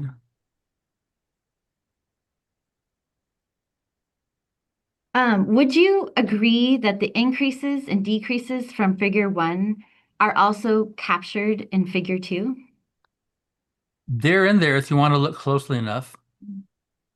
And would you agree that the scales between figure 1, and we can flip back to figure 1 so you can see it, and figure 2 are different? That's the point I'm making. The scales are very different. Therefore, it's masking the change that you're actually seeing. And the change is what's important, not necessarily the value, but that change from one scenario to the next. Is that aggravating a condition? Okay, we'll get to that. I have lots of questions about that. But just looking, I think you're talking about a different kind of scale. And what I'm talking about is on figure 1, would you agree that the scale for EC goes from -100 to 80 plus 80, correct? Yeah, the scale for that figure was developed to show the change that occurred during that time period. And then if you go to figure 2, the scale, so it just by visually looking at it, the scale is 0 to 1,000. So it's a larger scale than what you're showing in figure 1, correct? It is a larger scale. And figure 1 just shows whether salinity went up or down. It doesn't show what the actual EC was, correct? It only shows the change from one scenario to the next. Okay, and can we just go back to figure 1? Sorry, on page 8. Thank you.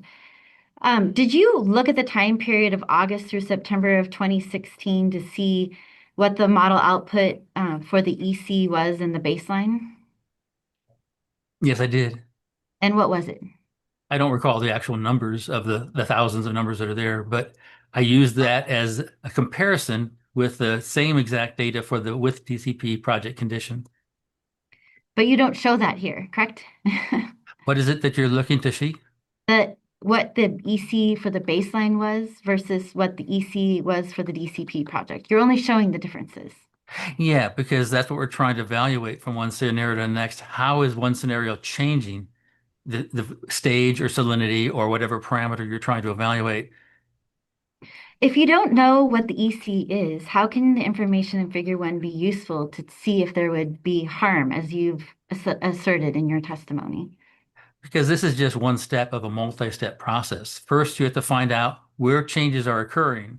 Second, you have to define what is the magnitude of that change and what is the total value of that parameter to have an agronomist or soil scientist determine whether that's an issue or an impact. So hypothetically, if the change was in this time period that you've identified in August through September, if the EC went from 382 to 439 with the micro Siemens per centimeter, would that be an injury?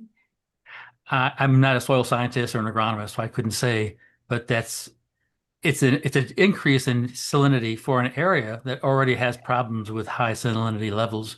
So what salinity increase would be considered an impact, I guess, would be up to the soil scientist to determine. Do you think that an EC of 439 is high? All depends on the type of crop that somebody's growing. You'd have to check with to find out what crop they have, what the tolerance for salinity would be, and how often they're irrigating it. That would be a soil scientist's call to make. And you didn't do any of those steps, correct?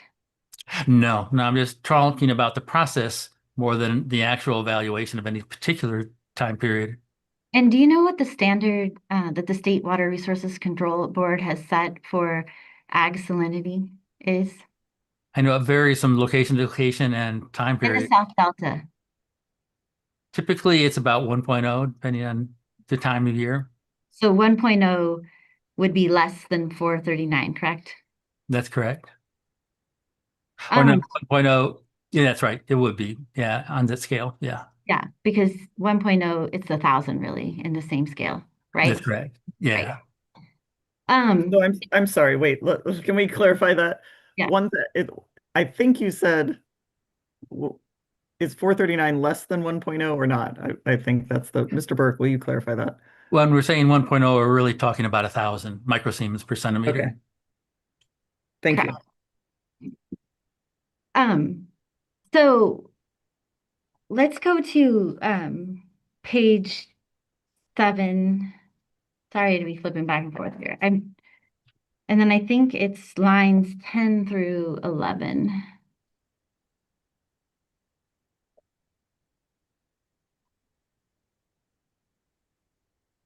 And I'm sorry, it actually goes, it's on, I am skipping all over here, unfortunately. Let's go to page, well, since we're here, let me just clarify this. These numbers that are shown in paragraph 11, the mean salinity, where are those based on the information from your previous testimony? The 599 microsiemens per centimeter, the 3.8, or a 0.64% increase? I don't think those actual numbers were included in my previous testimony. I just put those in this rebuttal testimony to show how using monthly averages or averaging data within a time frame will dilute the actual changes that would occur. Okay, so so it says the period shown in figure 1. So are those numbers then just for the period shown in figure 1? Or are they? Yes, okay. Yes. So I can go back and be able to confirm that by looking at just the information from the modeling runs that are used for figure 1. Exactly, yes. Okay. Now we can go to page 10, paragraph 15.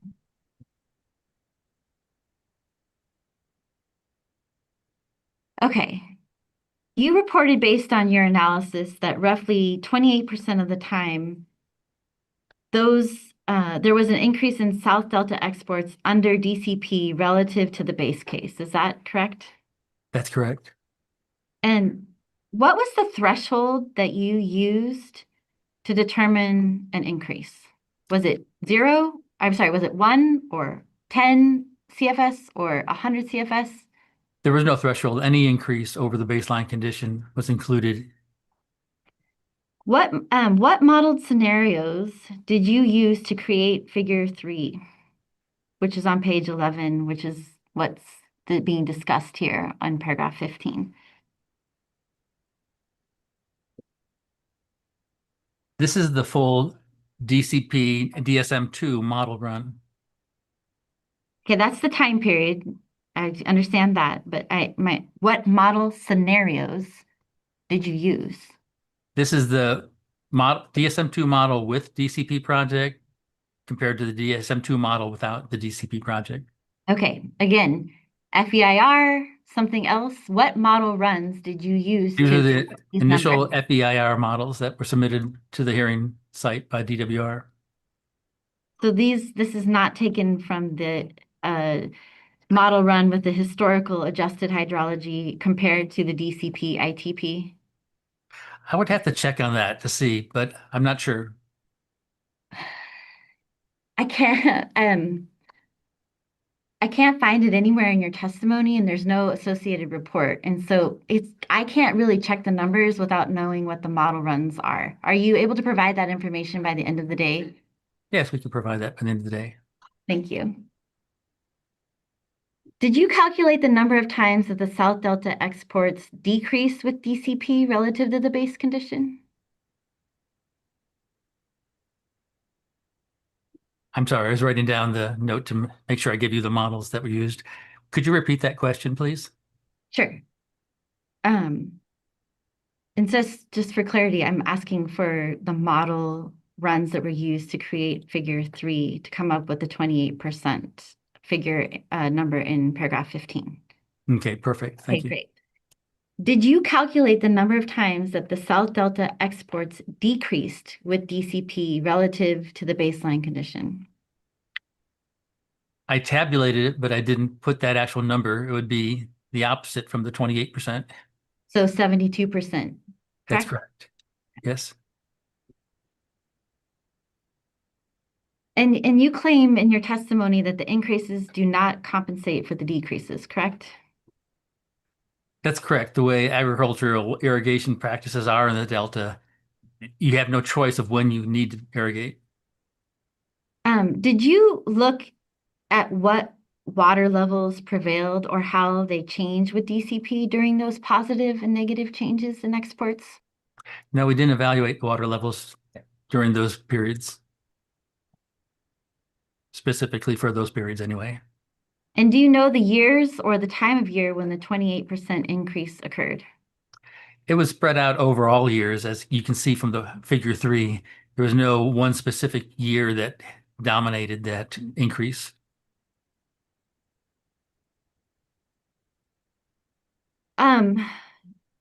But did you look at the time of year when the increase would occur? Like, is it in the fall? Is it in the spring? Is it in December? No, we didn't aggregate it by period of the year or month. This is for all months. And would you agree that it would be important to understand if there was going to be an impact, that you would need to know when it would occur, when those changes would occur and the magnitude of those changes? Absolutely. And that's the point I'm trying to make, is that you need to understand what the change is, the magnitude of that change, when it's occurring, and then define from that information what would constitute an impact. And that's what hasn't been done. But you would agree that figure 3 is not looking at, sorry, 1 second. Never mind, strike that. And you're looking at PDF page 11, paragraph 17.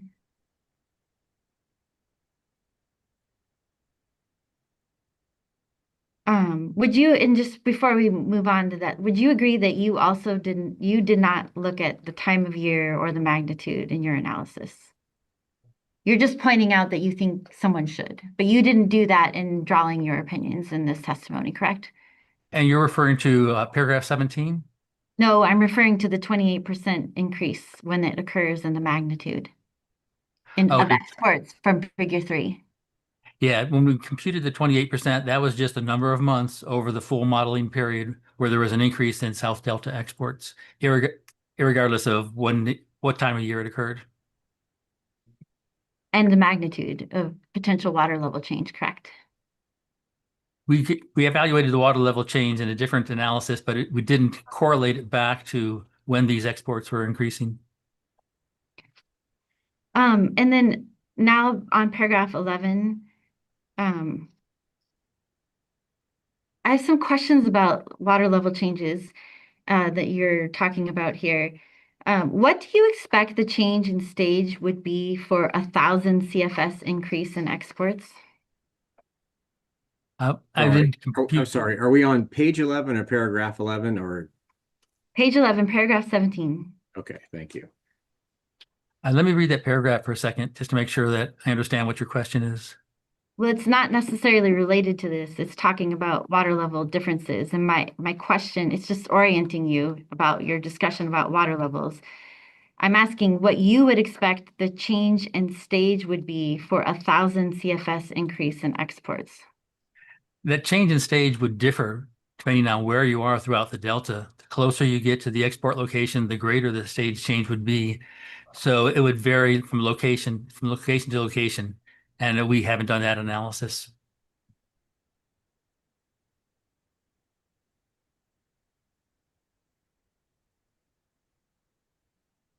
Did you do any analysis of any location in terms of what the change in exports would be, or what 1,000 CFS increase in exports would be?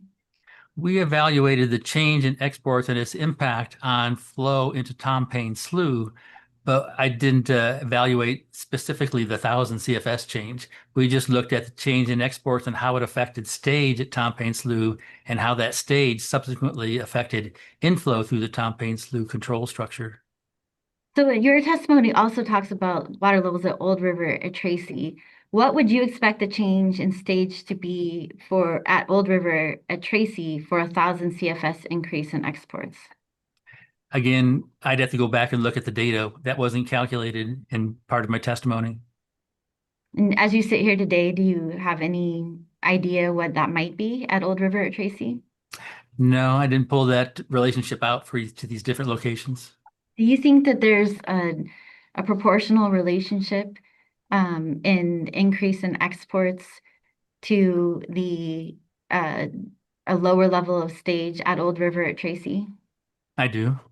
It's a linear relationship in your opinion? I wouldn't say linear. I'd have to plot it up to see whether that's linear or, logarithmic or, power formula. It would change on a lot of things, and it would probably be different for every location. But Old River at Tracy, I haven't plotted that up to see what shape the actual relationship took. Okay, in figure, let's see. How would your study or your analysis help in understanding the relationship in terms of looking at strike that. Let me think about how to say this.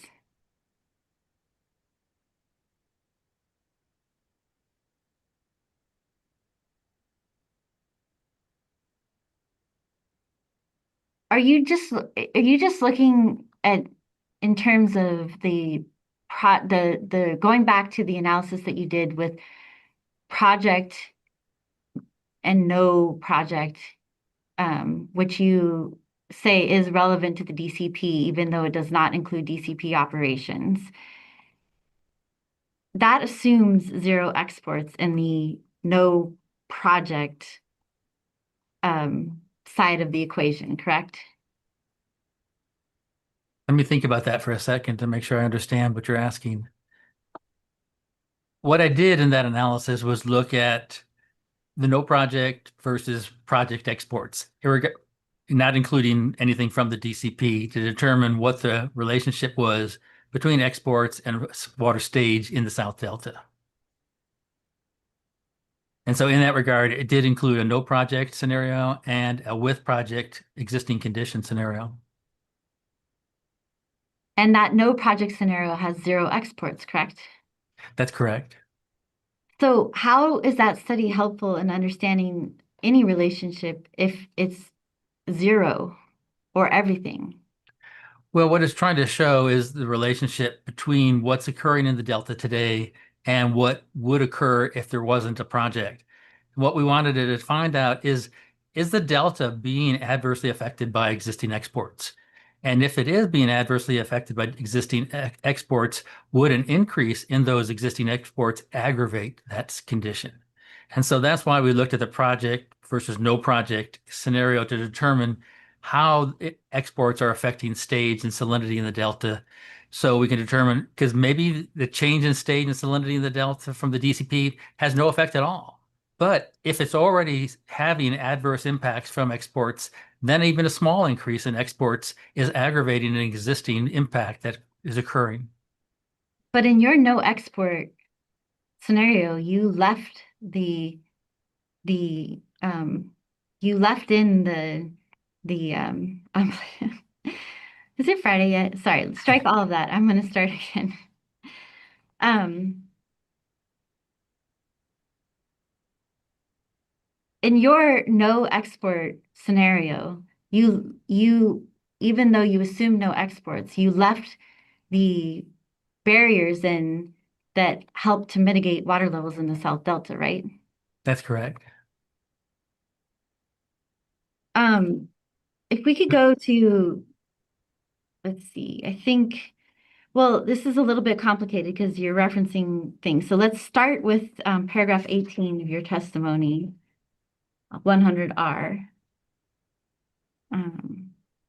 And in this paragraph, or sorry, in paragraph 18, you're referencing a figure that shows change in water surface elevation at Old River at Tracy Road for 16 years, correct? Let's see. I don't recall the exact number of years, but we're showing the change in stage at several different locations for the with and without project condition. And the scenarios you're using for the change in stage, are those plotted in figure 11 in SDWA 1B? We can pull that up. This is where I get confused because it doesn't have these plots, but we have to go back. So if we go back to SDWA 1B, figure 11, I think it's page 11 too.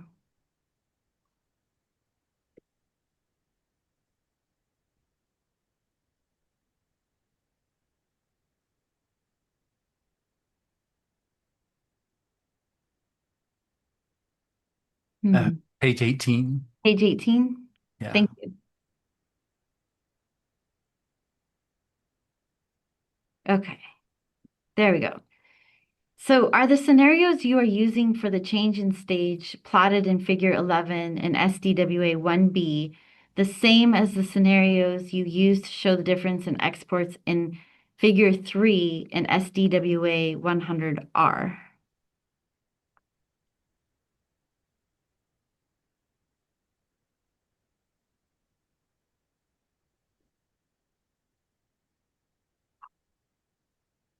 I believe they are, yes. Okay. Is it correct to say that the negative values indicating a reduction in stage correspond to the 28% time where you reported that there was an increase in total South Delta exports? I haven't evaluated or overlaid those two data sets on top of each other to see the correlation. So no. So I haven't looked at that data. No, I haven't. And then looking at figure 9 or figure 11, sorry, do you agree that there's a higher frequency of increases in stage than reduction in stage? Yes, I do. And would you agree that the magnitude of increases in stage is higher than are higher than the ones indicating a reduction in stage? Yeah, the periods where you get an increase in stage are more frequent and higher than the periods that have a reduction in stage. But again, I must go back to whether or not that's an impact depends on whether or not you're irrigating during that period or not. If you're irrigating during a period when the reduction in stage is occurring, It doesn't matter whether you had an increase in stage a month previously or a month after, you have to irrigate at that time. So to you, it's an impact. Right, but this also doesn't tell us what the stage is. It just shows the differences. So you really can't make that jump to logic that you are stating based on the data that you're shown here, because we don't know what the stage is. We don't know how the change is impacted, correct? Yeah, this is just step one of evaluating impacts when it's done on a time-by-time basis. This isn't meant to be a conclusive indication of impact. It's just an indication that impact could occur and would direct you to time periods to determine whether that's an impact or not, which would involve salinity, which would involve irrigation, which would involve volumes of flow, time of year. It's much more complicated than just coming up with an exceedance probability curve. It actually requires a bit of thought and evaluation of different data sources. And how many events do you see in this figure showing reduction in stage in the excess of 0.1 feet? So for this 16-year period, I see 1, 2, 3, 4, about 5. Or actually, some of these are multiple periods that are close together because they're long durations. So it's hard to say. There are 5 events, but those events are probably longer than a single month. Would you agree that it's possible that increases in water levels in the South Delta could happen during the times when water levels are of a primary concern? It's possible. Yeah. And similarly, would you agree that it's possible that decreases in water levels in the South Delta could happen during times when water levels are not of a primary concern? It is possible, but then stating that you're using hope as a strategy for mitigating impacts. What needs to be done is you need to look a little bit further than just that. And are the differences you plotted here based on 15-minute output? Probably they are. I'm not positive it was a 15-minute, but more than likely it was a 15-minute data. Could you add that as number 3 and just confirm that it is 15? That's the third request to confirm through Mr. Ruiz, please.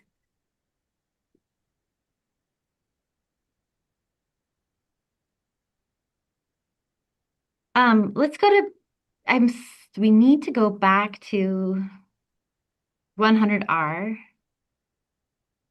Oh, actually, if we could just stay here, I want to see if I can do this without an objection, because I want to stay on this page. If we could go, or this report, can we go to page 28? And this is about the Undine Bridge location. If we could scroll down. So your case in chief testimony, which we're looking at here on page 28, provides a map, but it does not specify the locations of the data you plotted for your figures. Can you be more concrete about the locations or the DSM-2 output nodes? No, I'd have to look at the data in order to provide more information on that. Would you be able to look at the data and provide that as request number 4? I'm looking for what DSM-2 output nodes or a more precise location than shown here.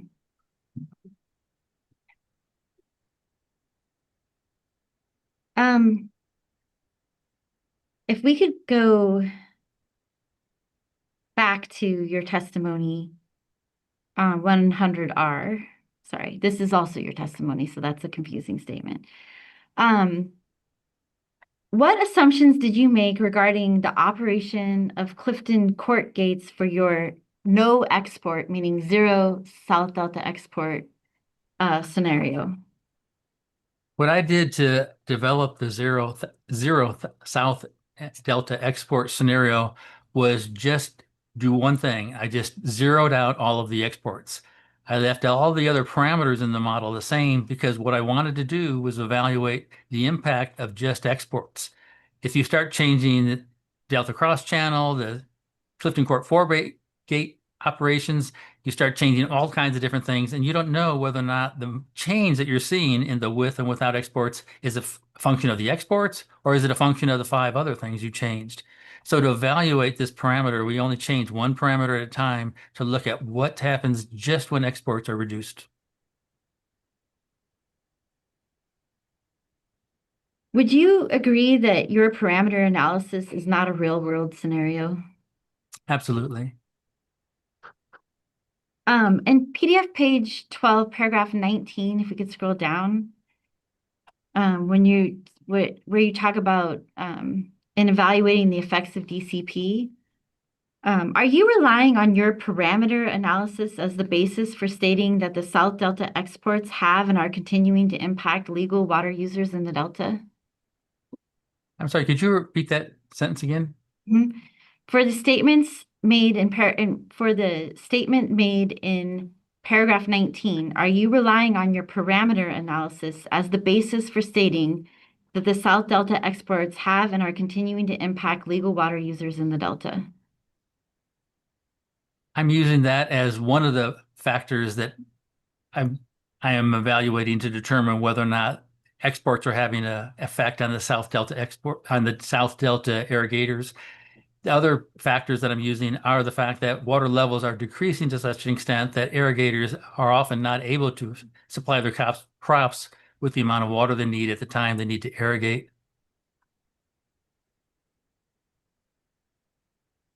And where is that evidence in your testimony? The second piece. I'd have to look to see whether or not that was referenced in my testimony or not. But that's my response to your question. But you didn't provide that in this testimony, right? I mean, Well, I where did you believe we get that reference at? it in other sections where we talk about the low water levels at Undine Bridge and the irrigators are not able to irrigate because of that. Okay, so let's just be clear. It's based on your parameter analysis and one event at one location on one day at Undine Bridge. No. That misstates his testimony. No, that's not correct. Okay, well, There have fix been it for me. numerous What's the instances. second? Wait, I'm sorry, go ahead. Where in your testimony then should I look to find the second piece of evidence you're relying on? The piece that I included in my testimony would be the area of Undine Bridge, but that's not the only basis of my opinion, but that is one of the examples of the basis of my opinion. So where's the other basis of your opinion? In your You want me testimony. to list every location that had a irrigation problem? I want you to show me in your testimony where you listed those locations. No, I haven't listed those locations. There You are haven't? numerous locations that I hear about from the different irrigators, Watermaster, and South Delta Water Agency staff, but I haven't referenced every one of those. But they are submitted to DWR in a database they have of water level issues in the South Delta. They're also supplied to the Watermaster for dealing with some of these low water level issues. And how would that, which you have not provided any references or cites to in your testimony, how would that show an impact from DCP? First, by showing that the exports are having an impact on water level and showing that the farmers are experiencing low water levels in the South Delta. I believe those two kind of combine together to show that there is an impact going on. Can we go to PDF page 13?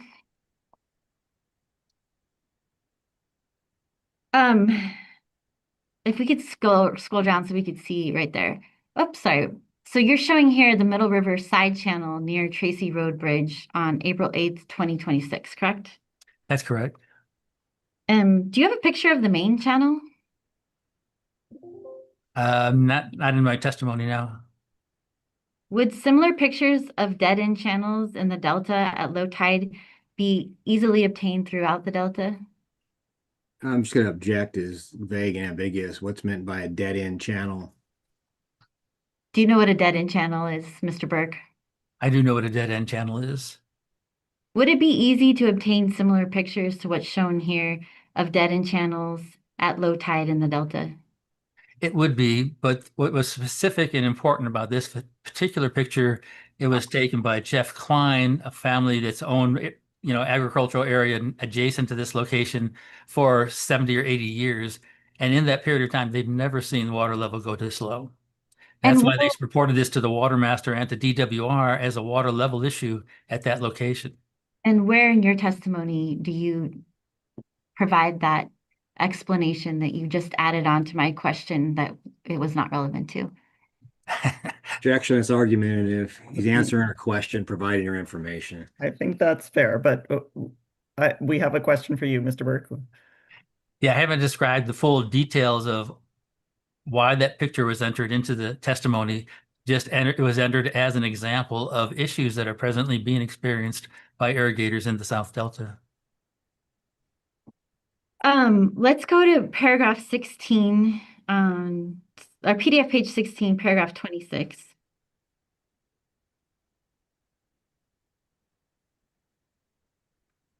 And looking, I think at lines 7 through 8, this water surface was observed as a depth in the field. Actually, let's just go to if we could go to the next page, I think that has I think you actually answered this question in your direct that I want to go to the figure on page 18, please.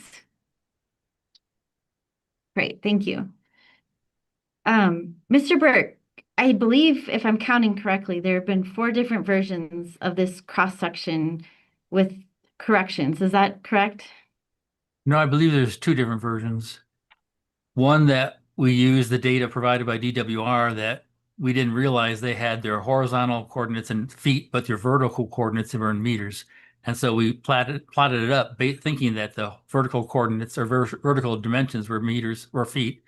Once we found out that it was actually in meters, we converted it to feet and then replotted that up in revision to my case in chief testimony, which is 1B. And it's correct that this version is pictured here is a new location, not a revision, correct? It's shifted over to better reflect the angles that were from the photographs that were taken. That's correct. And recalling back to the picture on page 13 that we looked at the Middle River side channel, do you recall how long that low water level lasted? No, I don't have the information on the duration of that low water level. Okay.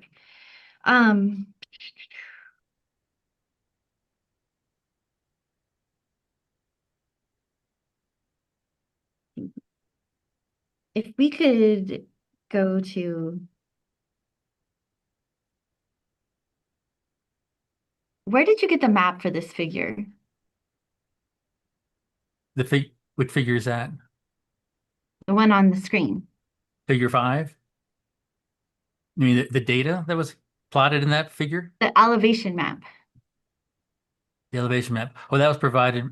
The elevation map for the 2022 to 2023 existing bathymetry was provided by DWR.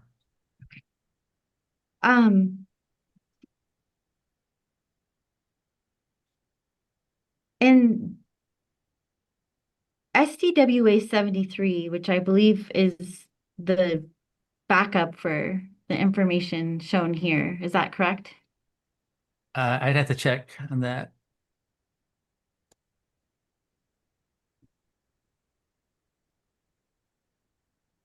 Let's just go to paragraph 26 on page 16. I think that will orient us better. Paragraph 26, lines 10 through 12. Yeah. So here it looks like you are citing to this water surface elevation was taken directly from the DSM-2 model for November 2023 that was provided to DWR, and that's SDWA 73, correct? That's correct. Okay.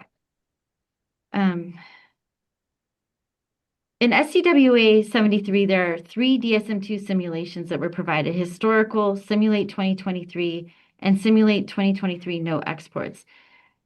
None of the simulations that were provided by you have results for November 2023. Could you explain how you prepared a DSM-2 result for your written testimony for November of 2023? At that time, when we developed the DSM-2 model for that time period, DSM-2 did not cover the 2023 time period. So what we did is we took the existing DSM-2 model which I believe ended in 2022, and then added the inflows to the DSM-2 model to simulate the 2023 period. And all of that additional information is provided in. In SDWA 73, that's correct. Okay, I'll confirm that, and we may have a request to see if we can't find that information. Okay, back to page 16, paragraph 26, or we're on page 16, paragraph 26, lines 21 to 22. I want to understand this better. Mr. Singh continues to be confused by the difference between depth and wetted area as he continues in paragraph 88 and 89 of his testimony. So let's pull up DWR 123R and look at those paragraphs. And it would be on pages 109 to 110 of DWR 123R.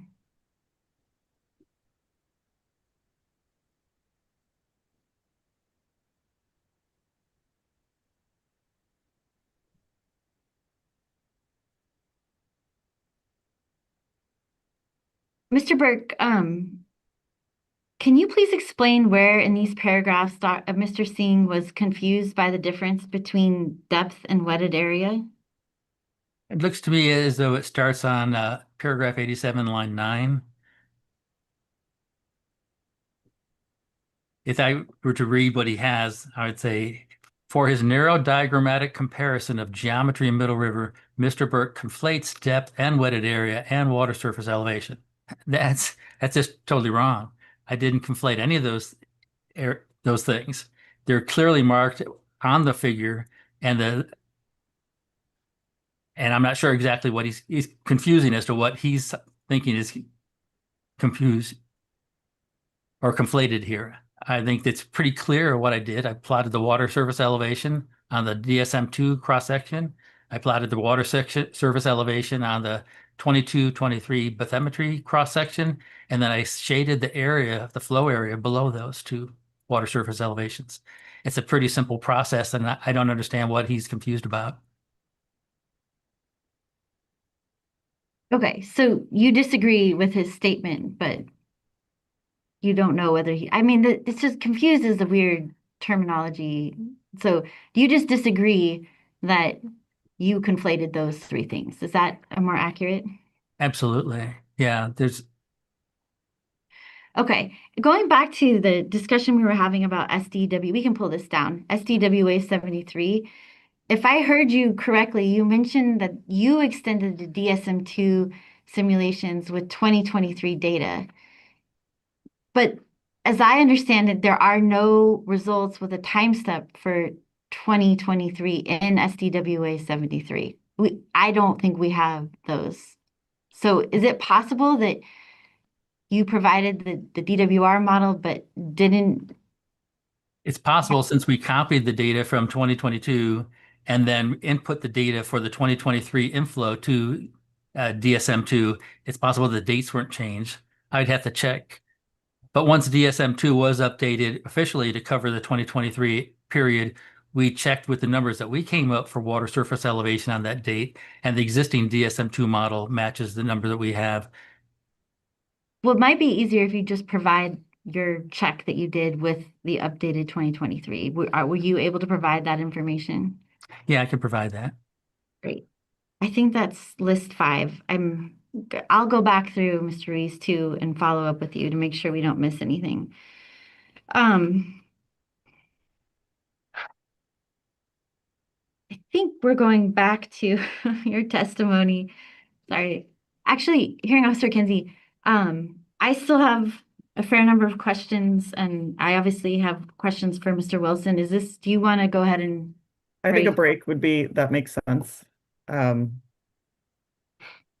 Let's go ahead and as I think we should have enough time today. Let's go ahead and take a full hour. So we will return at 1 o'clock, and I will see all of you then. Very good. Thank you. Thank you.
Welcome back. Let's see, I will look to our court reporter. Are you ready for us to go back on the record? I am Hearing Officer Kinsey. Excellent, thank you. And I see we have Ms. Morris. I assume Mr. Reese is here. Yes. Great. And I will turn things back to you, Ms. Morris. Okay, thank you. Mr. Burke, if we can actually, Ms. Mullen, pull up STWA 100R, page 19.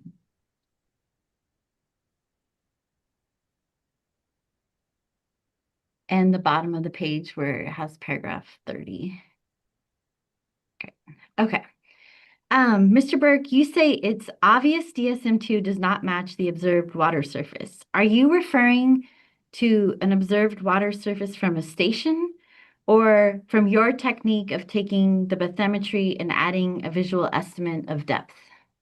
I'm referring to the observers that were at that location at the time the photos were taken, and looking at the photos and estimating what that depth may be, approximately 1 foot, and then looking at the channel that's visible in those photos and comparing it to the bathymetry with a 1 foot depth added to it, and seeing that it makes sense. It matches visually as well as numerically. And then if we could just scroll up to the top, I believe when you're talking about contours, you're talking about the contours that are shown on this map. Is that correct? That's correct. And I think earlier this morning you said that those were 1 foot contours. That's correct. And when we asked for the data behind the figure 5 in your testimony, oh, and sorry, strike that. There's another figure 5, and I do think we should probably clean this up for the record. So if we can go to there's 2 figure 5s and 2 figure 6s, and I think we need to be clear which one we're talking about on the record. So could we go to the page 18? Perfect. And where it says, can we agree that if we scroll up, that bathymetry, that graphic, that's figure 5? Yes, that's correct. Okay, and then if we scroll down, it says there's some photos that I'm going to ask you about, and those are figure 6. And then if we go back down to the graphic we were just talking about, can we edit that and call that, I guess we can just stay with figure and say figure 7? 7, yes. Okay, and then can we go down to I think that's it then. I think those are. There's one more figure. There's There's another one. second figure 6. Yes, that's it. That's the one Yeah. on page 22. Can we call that figure 8? That's correct. Yeah, all the figures beyond that are incremented by 1. Okay. Page 25, figure 7 should be figure 9. When I developed my errata for the PowerPoint presentation or for my rebuttal testimony, the figure numbers were correct. So I'm not sure exactly how the file that got uploaded to the hearing site had those figure numbers off. They're incremented automatically by Word, so I'm not sure what changed there. But the errata that we're presenting today or will upload today has those changes in it. Okay, I just wanted to say that on the record so that when we have the right, I'm going to refer to them in that way now for the corrected version. Okay, so now my apologies for that. So let's go back to figure 7 on page 19. So when we requested data for figure 5, which, and I think would also include information you provided in figure 7, the contours we received were for 2 feet, not 1. Do you have the corrected contours and can you provide those? Yeah, we can develop any increment and contours that you would like to see based on the data that you sent us. So I thought that we'd sent you the 1 foot contours, but if we sent you the 2 foot contours, we can send you the 1 foot contours as well, or any other interval you'd like to see. Well, I think 1, because that's what you're saying this is based on, 1 foot. Okay. Okay. I think that's item number 6, but I'm just keeping a list so I can make sure we follow up. Okay. So When you say it's, can you clarify in this part of your report when we're just looking at PDF page 19, paragraph 30, whether you are doubting the accuracy of the Undine Road gauge or the representativist, oh my gosh, I can't say that word. I'll try again. Or the representation of the gauge for the bridge. I wouldn't say the representation of the gauge for the bridge, but I don't know anything about the accuracy of the gauge at that location or its history, but I do know that the water surface elevation from that gauge on that day does not match what was observed at the site.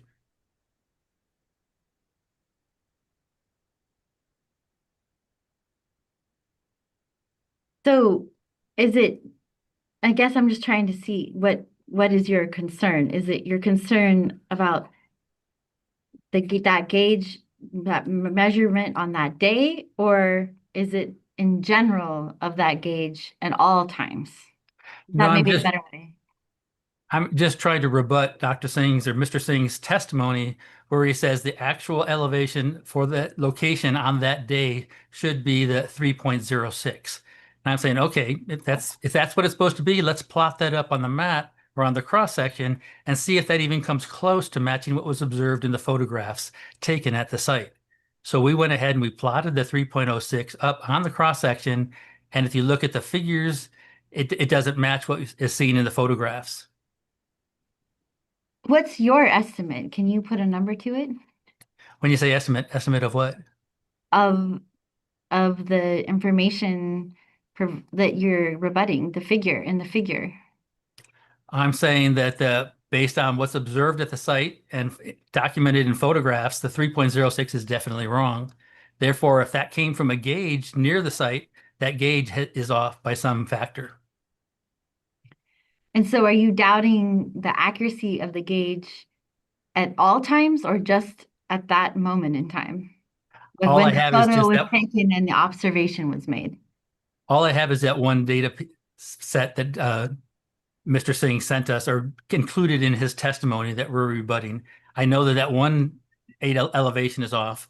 Does that mean all the other elevations are off? Likely, but I couldn't verify that. But that's only one of the pieces of information that I'm rebutting in Mr. Singh's testimony. I understand that. I understand that. Okay. You also note that it's obvious that the DSM-2 value of 2.4 is too high. Have you ever made a numerical estimate of the water elevation from your exhibit in figure 5? I'm not sure if I understand the question.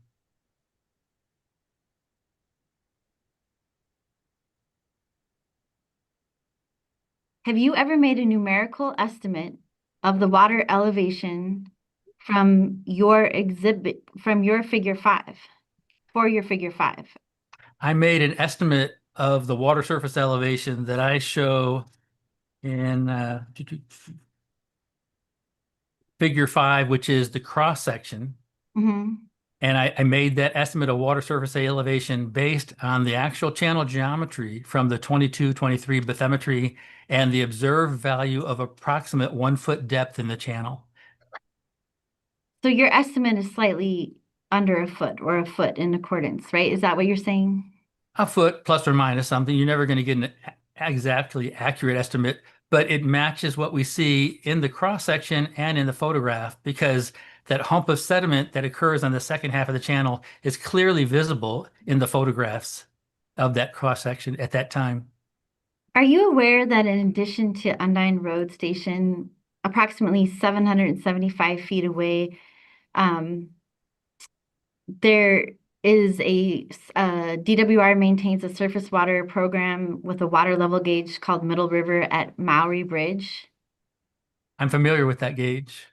And is that gauge housed above the platform that the person filming the video in your case in chief testimony was standing on? I'm not sure exactly where that gauge is located.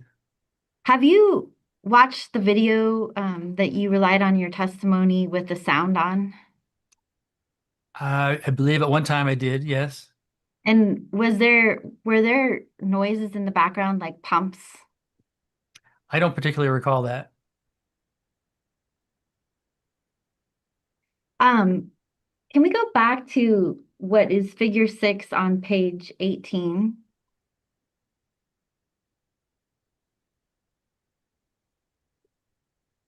And I'm slightly confused. I believe figure 6 is mislabeled because on your now figure 7, there's notations that the photo looking upstream is pointing towards the bridge, so I should see the bridge. But your photo here says photo looking downstream. Should they be the opposite? I believe that's correct. They should be swapped. They are the opposite. Okay. And will you include that in the errata that you're going to be submitting? Definitely. And looking at these photos, do we see water flowing in the same reduced channel on both sides of the bridge? You can see water flowing in the channel. It's a little different on both sides, but it's flowing through that one channel that's incised into the sediment layer. So it's flowing on both sides of the bridge, the channel, both channels, correct? I'd have to go back and look at the video, but it appears that there's a channel that appears on both sides of the bridge, upstream and downstream. And is this, am I correct that in both sides, are you estimating that the water depth was around 1 foot? No, I'm basically basing that off of the left-hand photo, which is looking upstream from the pump platform. And that's the better view because that's where closer to where the cross section is located. If we can go to page 19, bottom of 20, paragraph 30.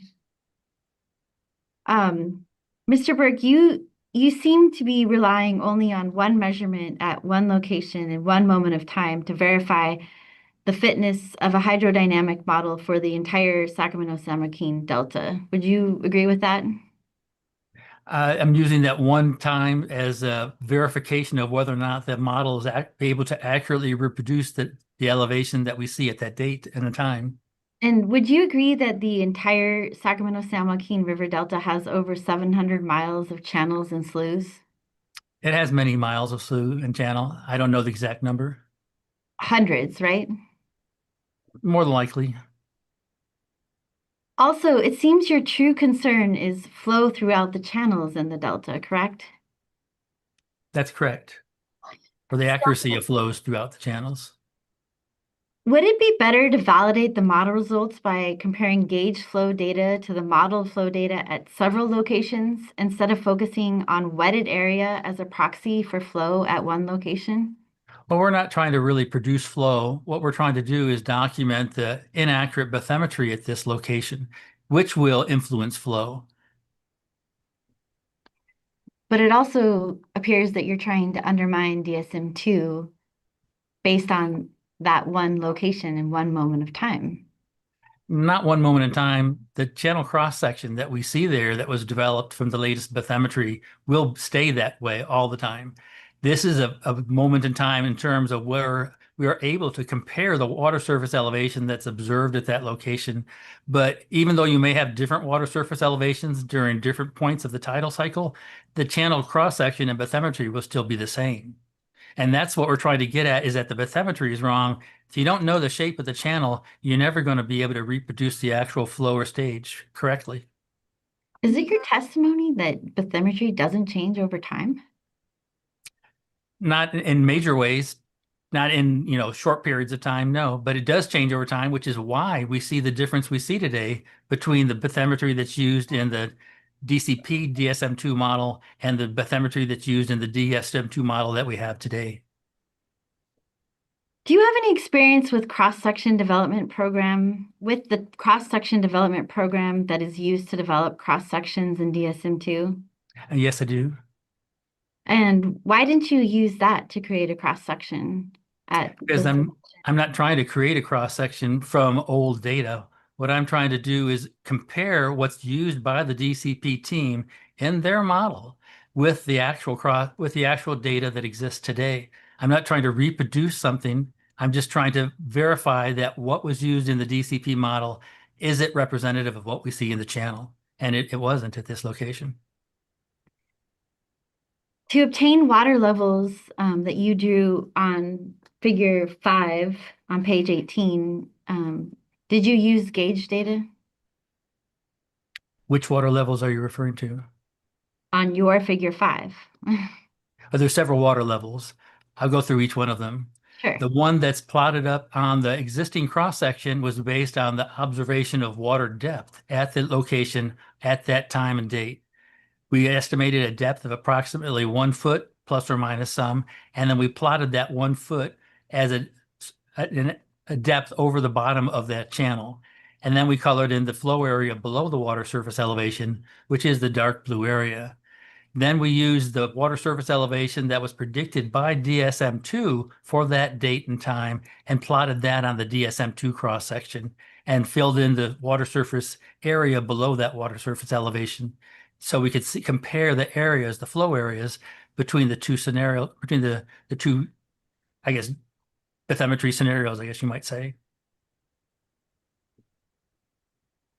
If you're familiar with the CSDP program, why did you use Excel to represent the cross-section profile in figure 5? I used Excel because I wanted to reproduce exactly what is in DSM-2, not try to recreate my own version of the cross-section, because there's many cross-sections that you use in the CDSP program to come up with an ultimate cross-section. And some of these cross-sections are dated back to the 1990s and some are more recent. And you look at an average of those things to try to come up with what you think the cross-section at this location will look like. I didn't want to try to do that. I didn't want to create new data. What I wanted to look at was what is actually being used in the DSM-2 model by the DCP modeling team. Mr. Burke, are you saying that your interpretation of the DSM-2 cross-section is what DSM-2 is using to do the hydrodynamic calculations? Not at all. I'm using exactly what's in the DSM-2 model, independent of whatever was resolved in the CDSP program. I'm using what was used in the DSM-2 model to perform the hydrodynamic studies from the DCP project. Can we, in terms of this location on figure 5 and then in the photos in figure 6,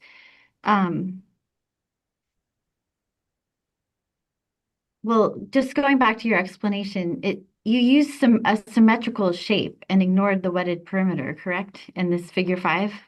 Wetted perimeter never came into any of my calculations whatsoever. You mentioned that you moved the location.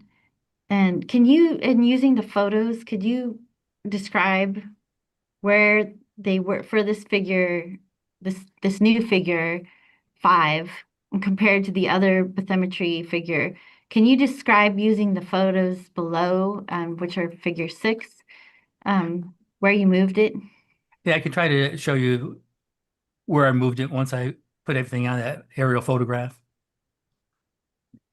If we can bring up figure 7 on page 19.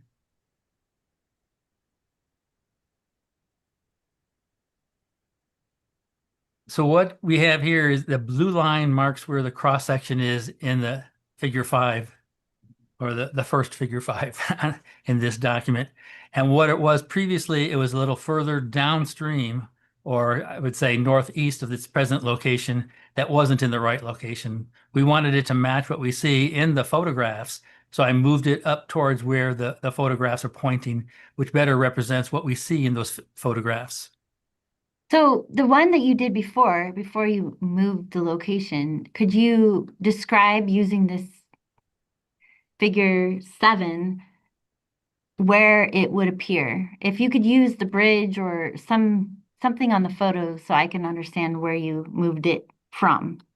It was closer to the downstream face of the bridge. I couldn't say exactly where it was, but I don't have it on this map. I don't recall the exact location, but I know that we moved it upstream to match the photographs that we saw or presented in the previous figure. So it would have been, like if I'm looking where the bridge is, it would be where it's pointing to arrow downstream. It would have been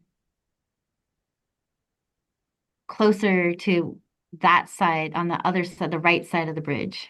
That's correct.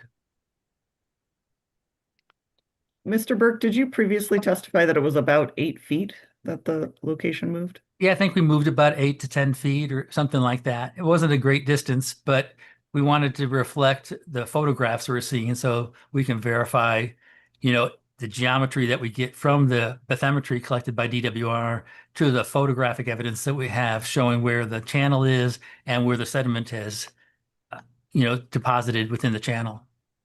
And you moved it closer to the bridge pier, correct? It would probably be closer to the bridge pier in its present location. And are bridge piers typically morphologically stable locations? They can have scour holes upstream and downstream of the bridge pier that come and go depending on the direction of the tide.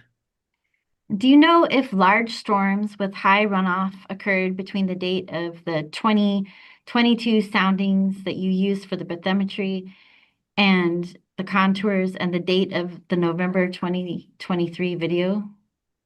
I don't recall what storms may have come through during that period. I'm going to give you a break. I might have some follow-up questions, but I'm going to move on to Mr. Wilson. Thank you for Thank you. answering my questions so far. Okay. Good afternoon. It's a good day because I remember, Mr. Wilson, that it is the afternoon and not the morning. Good afternoon to you. Thank you. So if we could pull up, Ms. Mullen, please, SDWA 91R.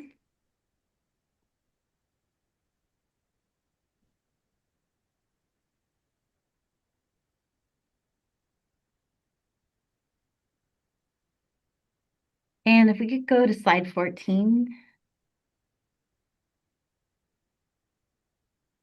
I have a question about bullet point 4. I can't find any place in your rebuttal testimony or your tech memo where you make this point in bullet 4. Is there a place that you can direct me to? Let me take a look at my written testimony.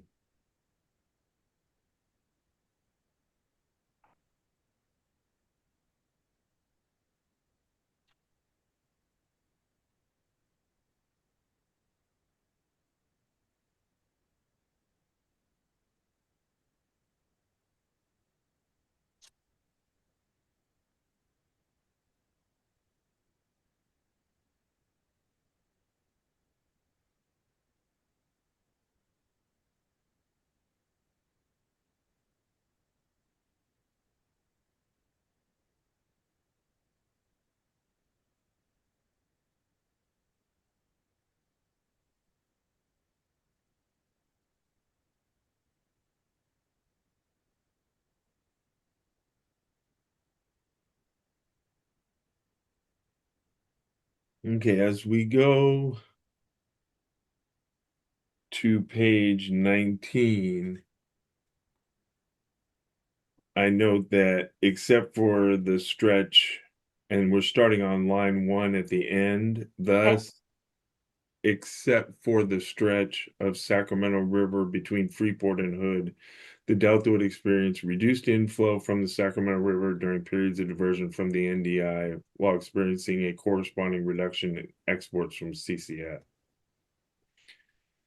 And I think, Ms. Mullen, we can go back to slide 14. We were talking about the Mr. Right. Wilson's testimony, ADR. So I think I assume your question is still here, Ms. Morris. Yeah, I'm trying to understand what you mean, and I don't see that describing by inspection. By inspection. I'm sorry. I don't see anything in there talking about water quality by inspection or changes in water quality by inspection.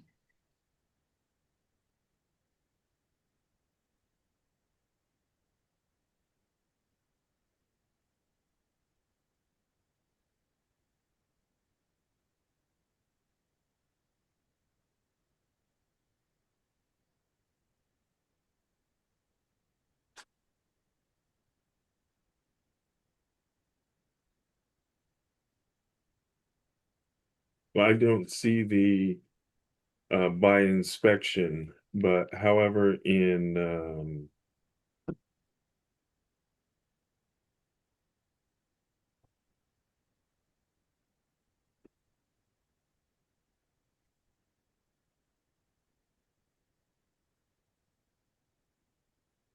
I refer to a reduction in effective inflow to the delta below hood. And that's on page 23 in lines 4 to 6.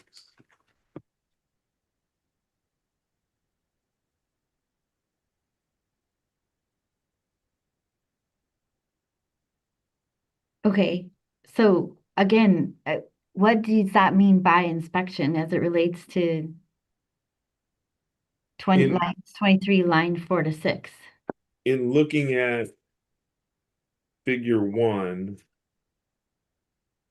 and seeing the location of the diversion of the North Delta intake diversions with respect to the rest of the Delta, you can see that there is a large portion of the Delta that water would travel through to go from the DCP intakes, possibly across the Delta Cross Channel and all the way down to the Jones Pumping Plant or Clifton Court Forebay.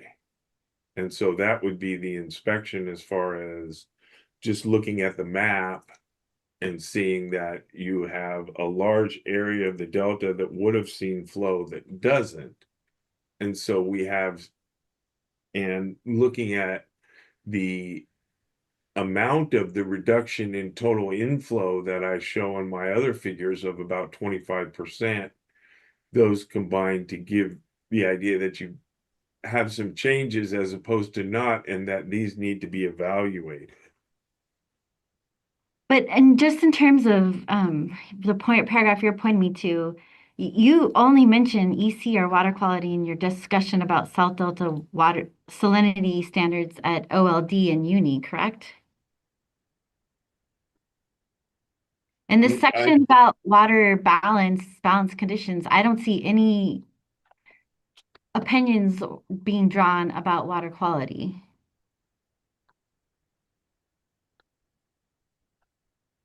Is there a question, Ms. Morris? Yeah, wait, but Am I wrong? let me restate what's the question? In the discussion about balanced condition operation, I do not see any references to changes in water quality. Is that incorrect? I'd have to go through again to check. It's fine. I don't see it. We can move on. In ADR, page 11, paragraph 17. Should we go there? Yes, please. Thank you, Ms. Muller. Thank you. I forgot we weren't on there. Thank you, Yeah.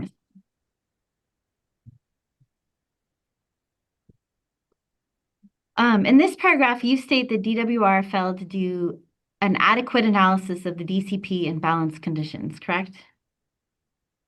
Correct.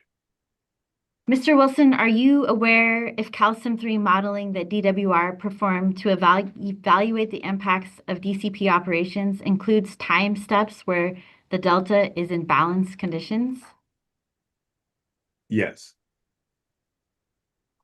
And on paragraph 18, page 12, you are referencing the testimony in DWR 309 and DWR 331 that showed DCP operations in select previous years during excess conditions, correct?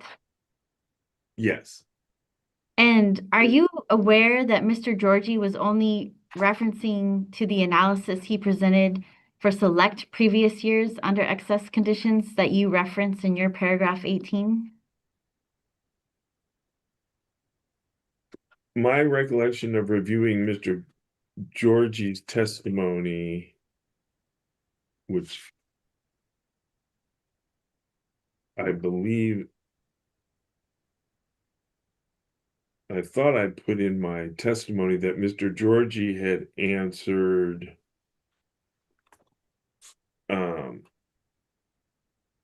that there were no similar, or there were no analysis of balance condition operations. And that would be the similar conceptual analysis as opposed to the calcium 3 analysis. Okay, thank you. But I think my question was, are you aware that Mr. Georgie was only referring to the analysis he presented for select previous years under excess conditions that you are referencing in your paragraph 18, I believe? I can you Doesn't repeat this the assume question? objection? Doesn't this assume facts, not an evidence? Where's your substantiation for this claim, Ms. Morse?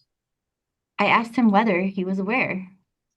If he doesn't know, he doesn't have to answer. Well, Mr. Wilson, do you understand the question? I'm not aware of what Mr. Georgie was requested to do. But my question had nothing to do with what he was requested to do. So do you need me to try to repeat the question one more time? And then if not, I guess we can move on.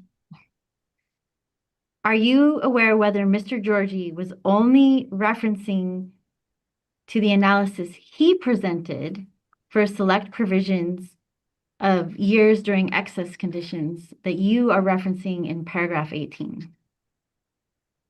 I have to I'm not object. aware. I just have to object. It's vague and ambiguous, but if you understand it. Sounds like Mr. Wilson is not aware, so. I'm not aware. What period of day flow data did you review for Clifton Court 4-bay export data? The periods were water years 2018, 2019, 2024, and 25. And the reason there are extra years in there is because to get August and September is in one water year and October is in the next water year.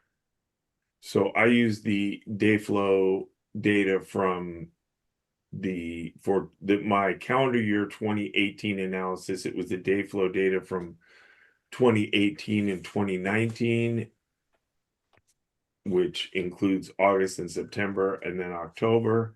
And for the year 2024, I use the data from 2024 and then the October from the 2025 one. Looking, if we And can, excuse me. oh, are you done? Sorry. Yes. If we can go to page 17, paragraph 25. And scroll. Thank you, Ms. Mullen. What is the citation for carriage water percentage of 35% for 2018? I requested from the Division of Water Rights the reporting requirements for the water transfers associated with the Yuba County Water Agency long-term water transfer. And so that those reports indicated the carriage water percent for each year. And so that was what I used as 35%. I assumed 30% just to have a slightly less number. And when you say you assumed that was for 2024? Correct. And did you make that assumption because the data wasn't available? I did not have the data. I had not requested it for the purposes of the Yuba transfer, and so I did not have it on hand. In this section, are you contending that carriage water costs for State Water Project and CVP project exports from the South Delta are the same as the value for water transfers? I would be alleging that they're similar. In your balance condition analysis, you are estimating the amount of SWP exports that could be diverted at the North Delta diversions, correct? I'm estimating the potential diversions that would occur given the requirements contained in the ITP and DWR's proposed permit terms. So it's not a prediction of what DWR would divert, it's a prediction of what they could divert given those terms. And when I'm going to have to be clear here, because what you say permit terms, are you talking about the proposed permit terms for this project, or are you talking about something else? I'm sorry, the proposed DWR's proposed permit terms for the project that are contained in the hearing record. Okay, thank you. And in computing the North Delta diversions in your analysis, you did not check whether D1641 salinity requirements at Jersey Point and Edmonton would be complied with, correct? Correct. Can you tell me how the North Delta diversion values you computed in your analysis would change if compliance with salinity, if compliance with salinity requirements were considered?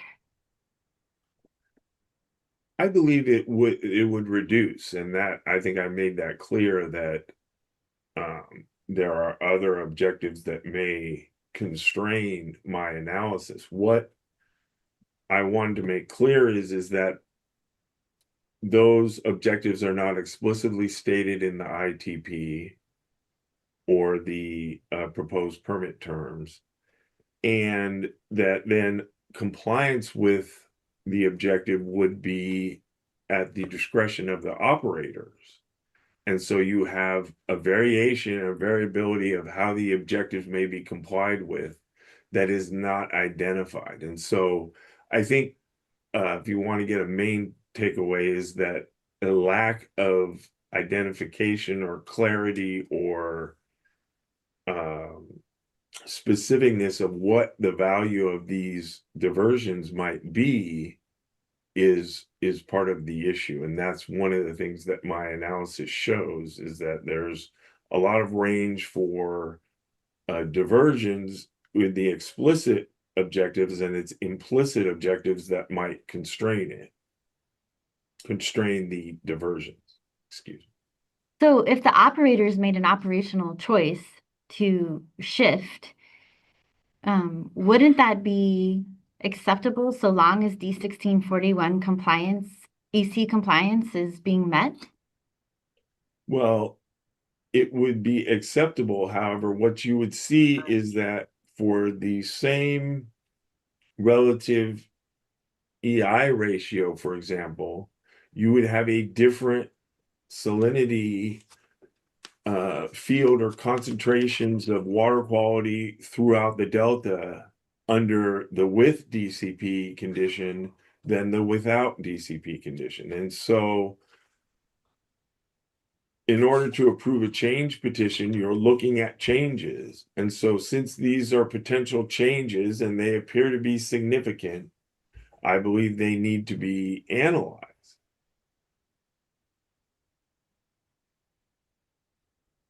When you said you looked at the permit terms, so I want to ask if when you looked at the permit terms, you're talking about EI, did you recalculate EI consistent with DWR's proposed permit term and making your conclusions in your testimony? Yes. And I'm pulling up from my slide 7. I don't know if you have to pull this up or not, but proposed permit term 3 NDI diversions are added to exports. So yes, Okay. And let's go to page 24, paragraph 32 of your testimony that we're on. In your paragraph 32, you are saying that due to mismatched North Delta diversions based on your analysis and DWR's modeling, on that basis, you're suggesting a permit term condition, correct? yes.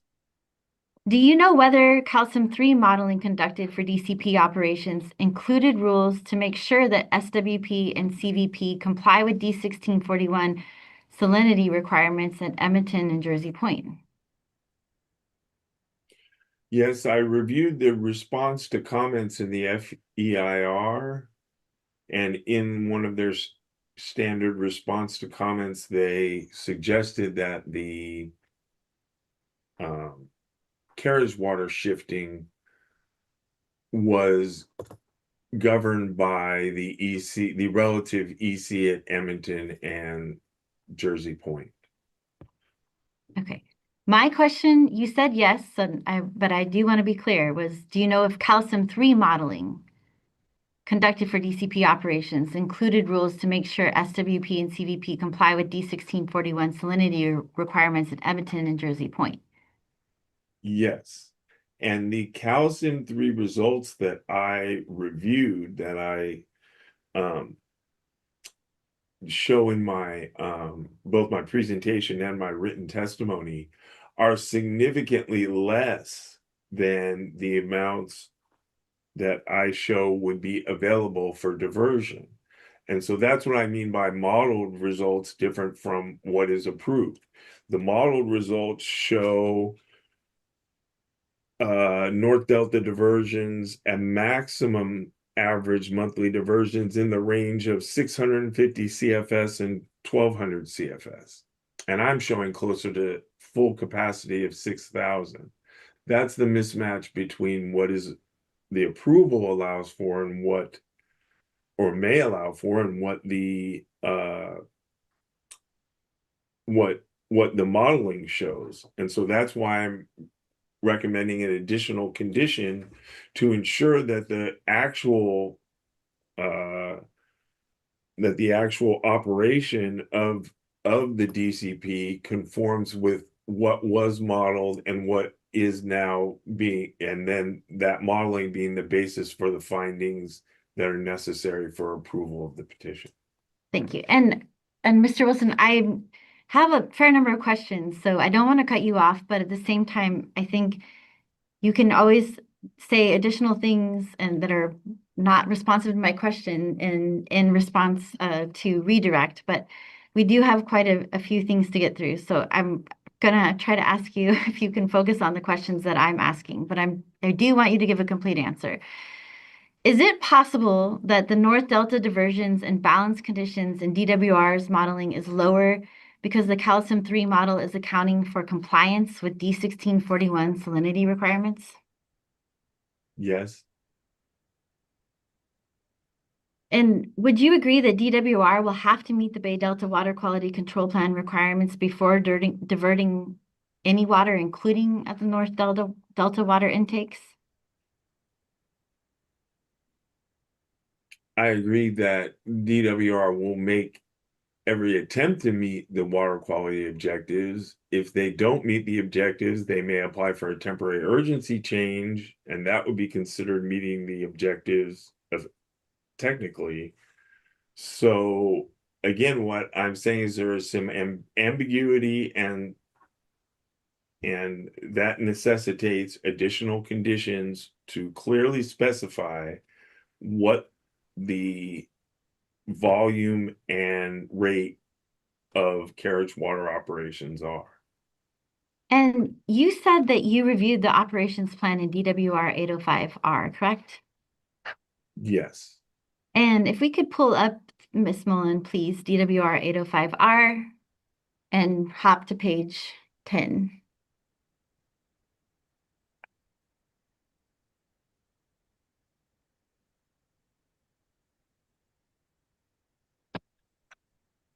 Maybe we can, I'm going to focus on different sections, but yeah, 2.2, if we can make it a little bit bigger so it's easier to read. Thank you. Did you review section 2.2.2 on page 10 of this document? Yes. And does the first bullet say that both South Delta does the first bullet say that both the South Delta export facility and the North Delta intakes will be operated to meet the D1641 salinity and outflow requirements? Yes. And did you review the third bullet under this section?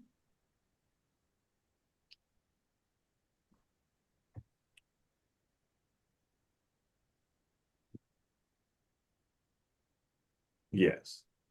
Do you agree that the third bullet is essentially saying that the amount of North Delta diversions and balanced conditions will be based on salinity conditions at Edmonton, and Jersey Point? Yes. And can we scroll down to the bottom of this page? This is the section under carriage water operations. Did you review the last paragraph on this page?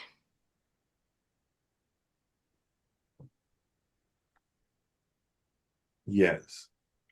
Do you agree that it says that state water project operators in real time will primarily use salinity conditions at Jersey Point and Edmonton to determine shifting in addition to other conditions? Yes. And if we could go back to SDWA ADR.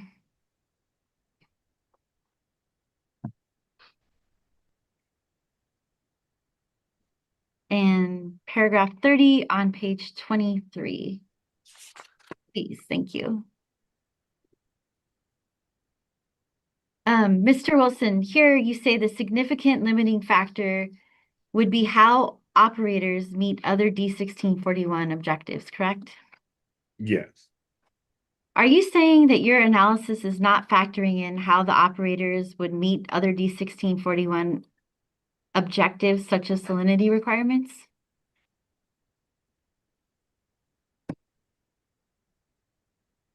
What I'm saying is that this operators could choose to meet the objectives in different ways, and these different ways, whether they did more shifting, more diversions from the North Delta, or more diversions from the South Delta, they would meet the EI ratio the same. They would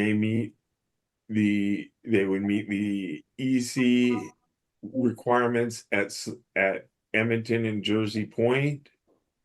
However, it would be up to their discretion how they met that, and that discretion would have a significant impact on the water quality throughout the Delta. It would change it. And so because of the change, then you have to analyze it. And this is where I'm saying if the analysis or calcium 3 shows that carriage water shifting isn't going to be as significant as my analysis shows it could be, then it would be appropriate to have conditions limiting that. And as you'll see in my written testimony, I don't provide any specific amounts. I recommend that DWR document their modeling such that they show how much is in carriage water shifting as opposed to how much water is diverted during excess conditions. And then we could take a look at that amount and see if it's appropriate to put a cap on those operations. So you keep saying there's going to be significant, but you just said that you haven't quantified it. So is your testimony really that it could be a change? Because how would you know? A change, and the quantification that I do is that there's about a quarter less inflow flowing into the Delta below the intakes at Hood. And so that seems to be significant enough to be a change that should be evaluated and analyzed. Or if the diversions aren't going to be that much as you're suggesting, then a cap on those would be appropriate. Do you agree that DWR did analyze the effects of EC changes from shifting, and those are shown through the CalSIM and the DSM-2 results specifically? Correct? Yes. And those results show significantly less rate and volume of water shifted than what the authorization allows for. And so that's why the additional conditions are necessary. And you would agree there is currently no authorization for, there's Oh, no, excuse me. That's what the proposed approval would allow for.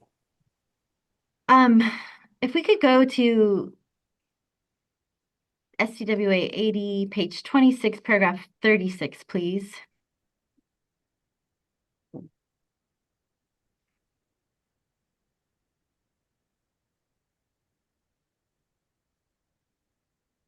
And if we could look at that, oh, sorry, just in looking at that paragraph, are you saying that because of the limitation that DWR identified regarding appropriate use of the model results, it is inappropriate to compare the daily salinity modeling results to see if it exceeds a specific threshold?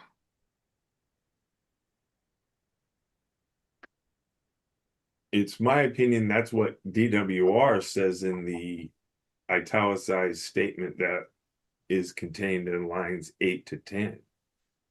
Likewise, computing absolute differences between an alternative or a baseline and a specific threshold value or standard is an inappropriate use of model results. So I'm asking if you agree with that.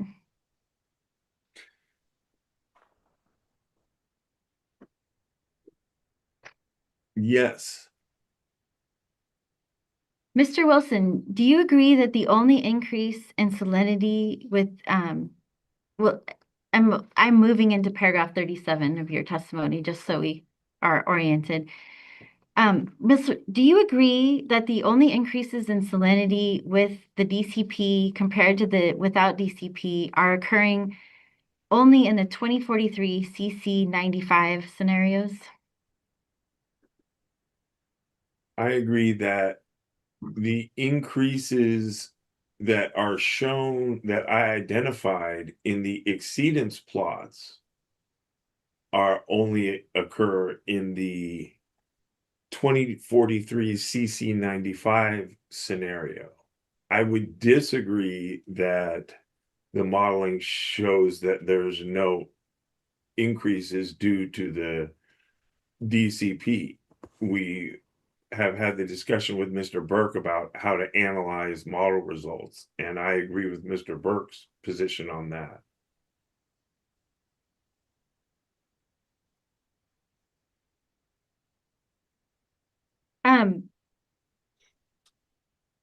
In your paragraph 39, you say salinity increases at 0.1% probability of exceedance, correct? Yes.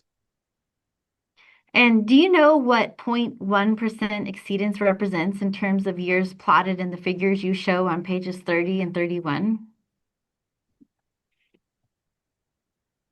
I have not calculated that. I would assume it's relatively small. However, the percentage of years is not what is shown on the figure. It's the probability of exceedance. And so I don't think we should conflate the likelihood of something occurring with the probability that that a certain value is exceeded. Would you agree that a 0.1% is representing 1 August and 100 Augusts modeled in the figure based on page 30? I don't, I'm not going to comment on what the 0.1% represents as far as a 1 August or not. And the reason for that is I'm in this analysis, I'm using Mr. Singh's methodology. And Mr. Singh was quite clear in his testimony that when you use exceedance curves, you don't have to go look and see month to month whether or not this was an artifact or not. You use the exceedance curves and read them. And so in this case, I'm using Mr. Singh's methodology and pointing out that there are increases in EC associated with the DCP that are not explained or addressed, that were not explained or addressed by Dr. Priest in her analysis. Is it your understanding that this plot shows a data point for each month of the whole 100-year simulation. Of each August for the 100-year simulation. So 100 August.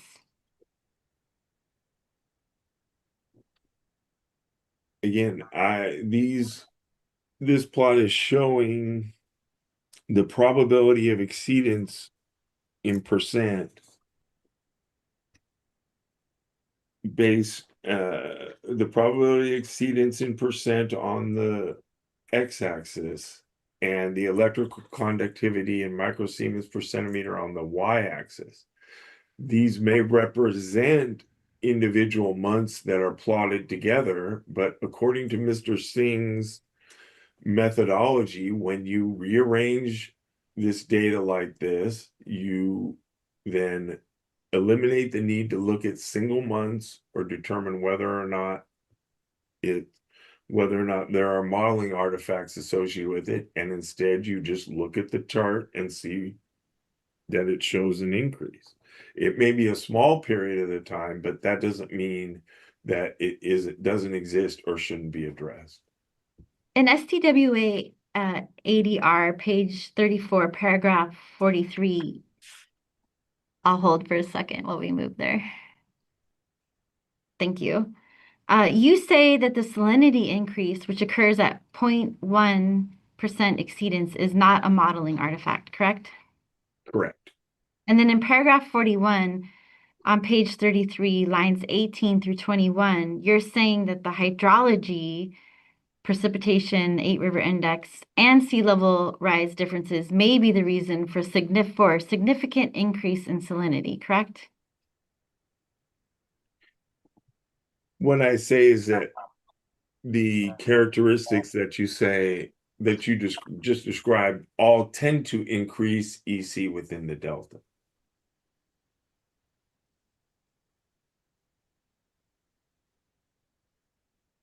But you say the words, it's a possible explanation for the significant increase that you identify in paragraph 40, correct? Yes, and the explanation would be that if the climate were to change as is predicted by the CC95 scenario, then the DCP project would increase EC at the highest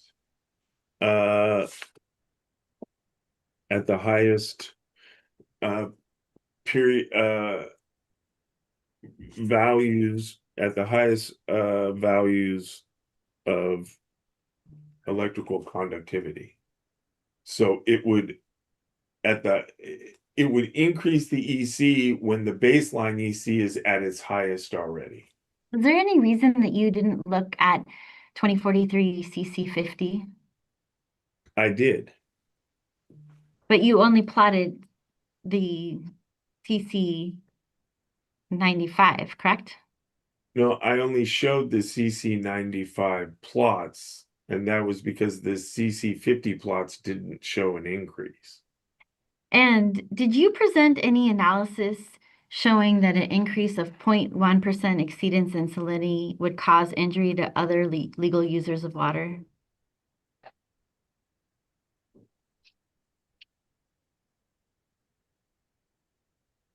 Can you repeat the question? Did you present any analysis showing the increase of 0.1% exceedance in salinity is causing injury to other legal users of water?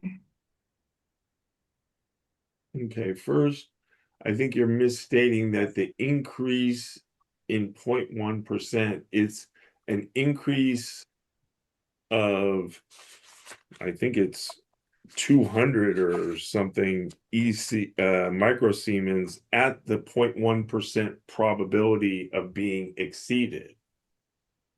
And so that would be the first part. And then to answer the second part of your question, no, I did not do any analysis to determine whether or not the increase that I saw would injure other legal users of water.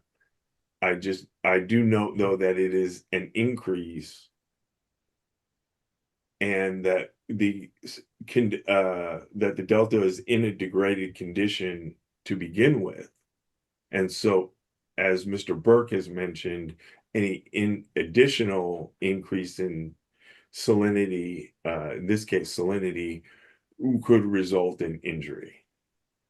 Thank you, Mr. Wilson and Mr. Burke. At this point, I don't have any further questions for you. Thank you for answering my questions thus far. Thank you. Thank you. Well, first I'll look to the room. Is there anyone else who has questions for Mr. Burke and Mr. Wilson? I have one. I think it's relatively minor. Ms. Mullen, can we pull up SDWA ADR? This is for you, Mr. Wilson. And go to page 24.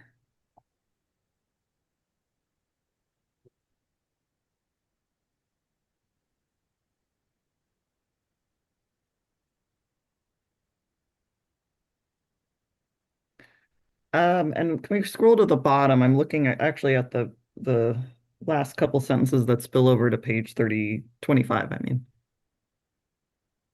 So I just wanted to get clarification about what you meant with respect to this last sentence where you say, I recommend that the AHO request the DWR report the portion of North Delta diversions that are solely the result of balanced conditions, carriage water savings. Mr. Wilson, did you mean that report once when and if the North Delta diversion points are actually operating? No. Okay. What would you like to know what I meant? Yes, what did you mean, please? I'm not supposed to ask questions. What I meant was that in the modeling, it's not in the presentation of modeling results. So for example, you could have a wet year in June. That's likely excess conditions because it's a wet year, but we don't know that for a fact. In a dry year in August, it's very likely balanced conditions, but we don't know that for a fact. And so what I would propose, if you wanted to determine a cap, what the numerical value of a cap would be, you first want to take a look at the modeling and determine what is the modeling showing that we're diverting from the North Delta intakes specifically for carriage water savings operations.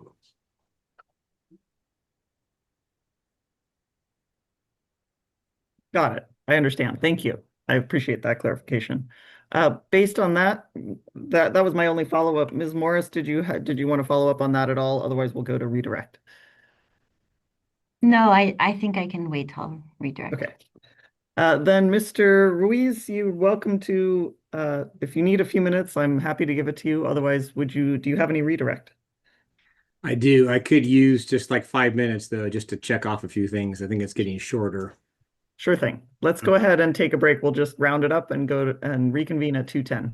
Thank you.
All right, welcome back to the court reporter. Are you ready for us to go back on the record? I am hearing officer Kinsey. Great. And looks like we have everyone. So Mr. Rees, to you, do you have redirect? Just a few questions. Yes, let me slide myself in here. Mr. Burke, have you had a chance to, in response to Ms. Morris's questions over the modeling version that you used as part of your rebuttal testimony, have you had a chance to go back and determine what modeling you used? Yes, I did. Over the lunch break, I went back to see exactly what version of model that I used in my analysis. And when I first responded to Ms. Morris's question, I started thinking about the modeling work I did, and I know that I performed that analysis with one model, and that I never updated it for any revised models. So that made me think that it must have been the original FEIR model. But when I went back and looked at my work, I realized that the original model that I worked on was the ITP or the post-ITP version of the DSM-2 model, and therefore was never updated because that was the latest version of the model from at DWR. And then I also went back and checked on the transcript for my testimony for my case in chief, and found out in that testimony, which was much closer to when I actually did the modeling work, that it testified that I did use the ITP versions of the models or the post-ITP versions. All right, thank you. Mr. Wilson, there is a question to you regarding whether or not there's water right, or DWR has water rights on the San Joaquin side of the San Joaquin River. Do you remember that? Yes. And do you have an opinion as to whether or not they have water rights on the San Joaquin side? I do not believe they have water rights on the San Joaquin Okay. River. Mr. Wilson, are you aware of the process or the program known as the Coordinated Operations Agreement? Yes. And what is that? That is an agreement between the Department of Water Resources and the Bureau of Reclamation, whereby they will jointly operate the Central Valley Project and the State Water Project to meet their permit obligations, which again are joint obligations. Okay.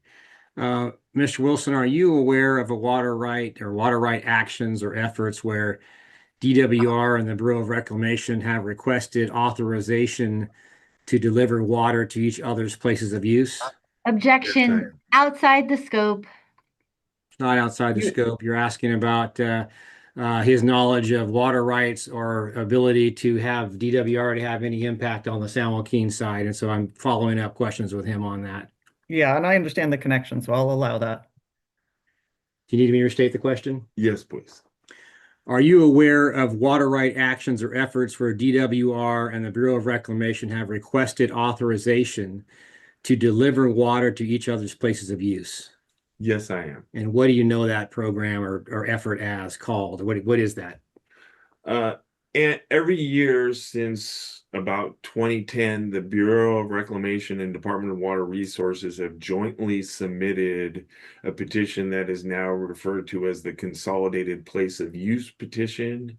And it is a temporary transfer that allows for the use of SWP water in the CBP place of use and CBP water in the SWP place of use, up to a total of, it's in the ballpark of it started out about 200,000 acre feet. It's risen now to about 400,000 acre feet ballpark. And it's a temporary transfer to facilitate numerous south of Delta exchanges, San Joaquin Valley exchanges, and it's been authorized by the board every year annually, and there is currently a petition pending for this year. Thank you. Mr. Wilson, do you know what JPOD is? Yes. What is that? Objection, this is really a far field of the scope of my cross and frankly, his testimony. You raised I mean, to me, you raised the issue, Ms. Morris, of whether or not DWR had rights to water on the San Joaquin River. And this is an issue of whether water could be made available on the San Joaquin River. So I'm going to allow this to continue. You will get a chance to recross. So. And just this is the last question on that I have. So Mr. And Wilson, just what to be clear, he said he didn't know. and he just clarified that he did know on redirect. Please, Mr. Reese. Mr. Wilson, what is JPOD? JPOD refers to the joint points of diversion by which the Department of Water Resources and the Bureau of Reclamation are authorized under certain conditions to use each other's points of diversion in the Delta to export water. Thank you. That concludes my redirect. Thank you. Ms. Morris. Mr. do you have Burke, follow-up? in terms of your modeling, you said you used the DCP ITP. What baseline did you use? The historical adjusted hydrology or something else? The historical adjusted hydrology without sea level rise. And Mr. Wilson, do you know if DWR manages water or water quality on the San Joaquin River? I do not know. And do you know whether COA includes obligations for the San Joaquin Basin? I do not know. And does DCP have any impact on JPOD?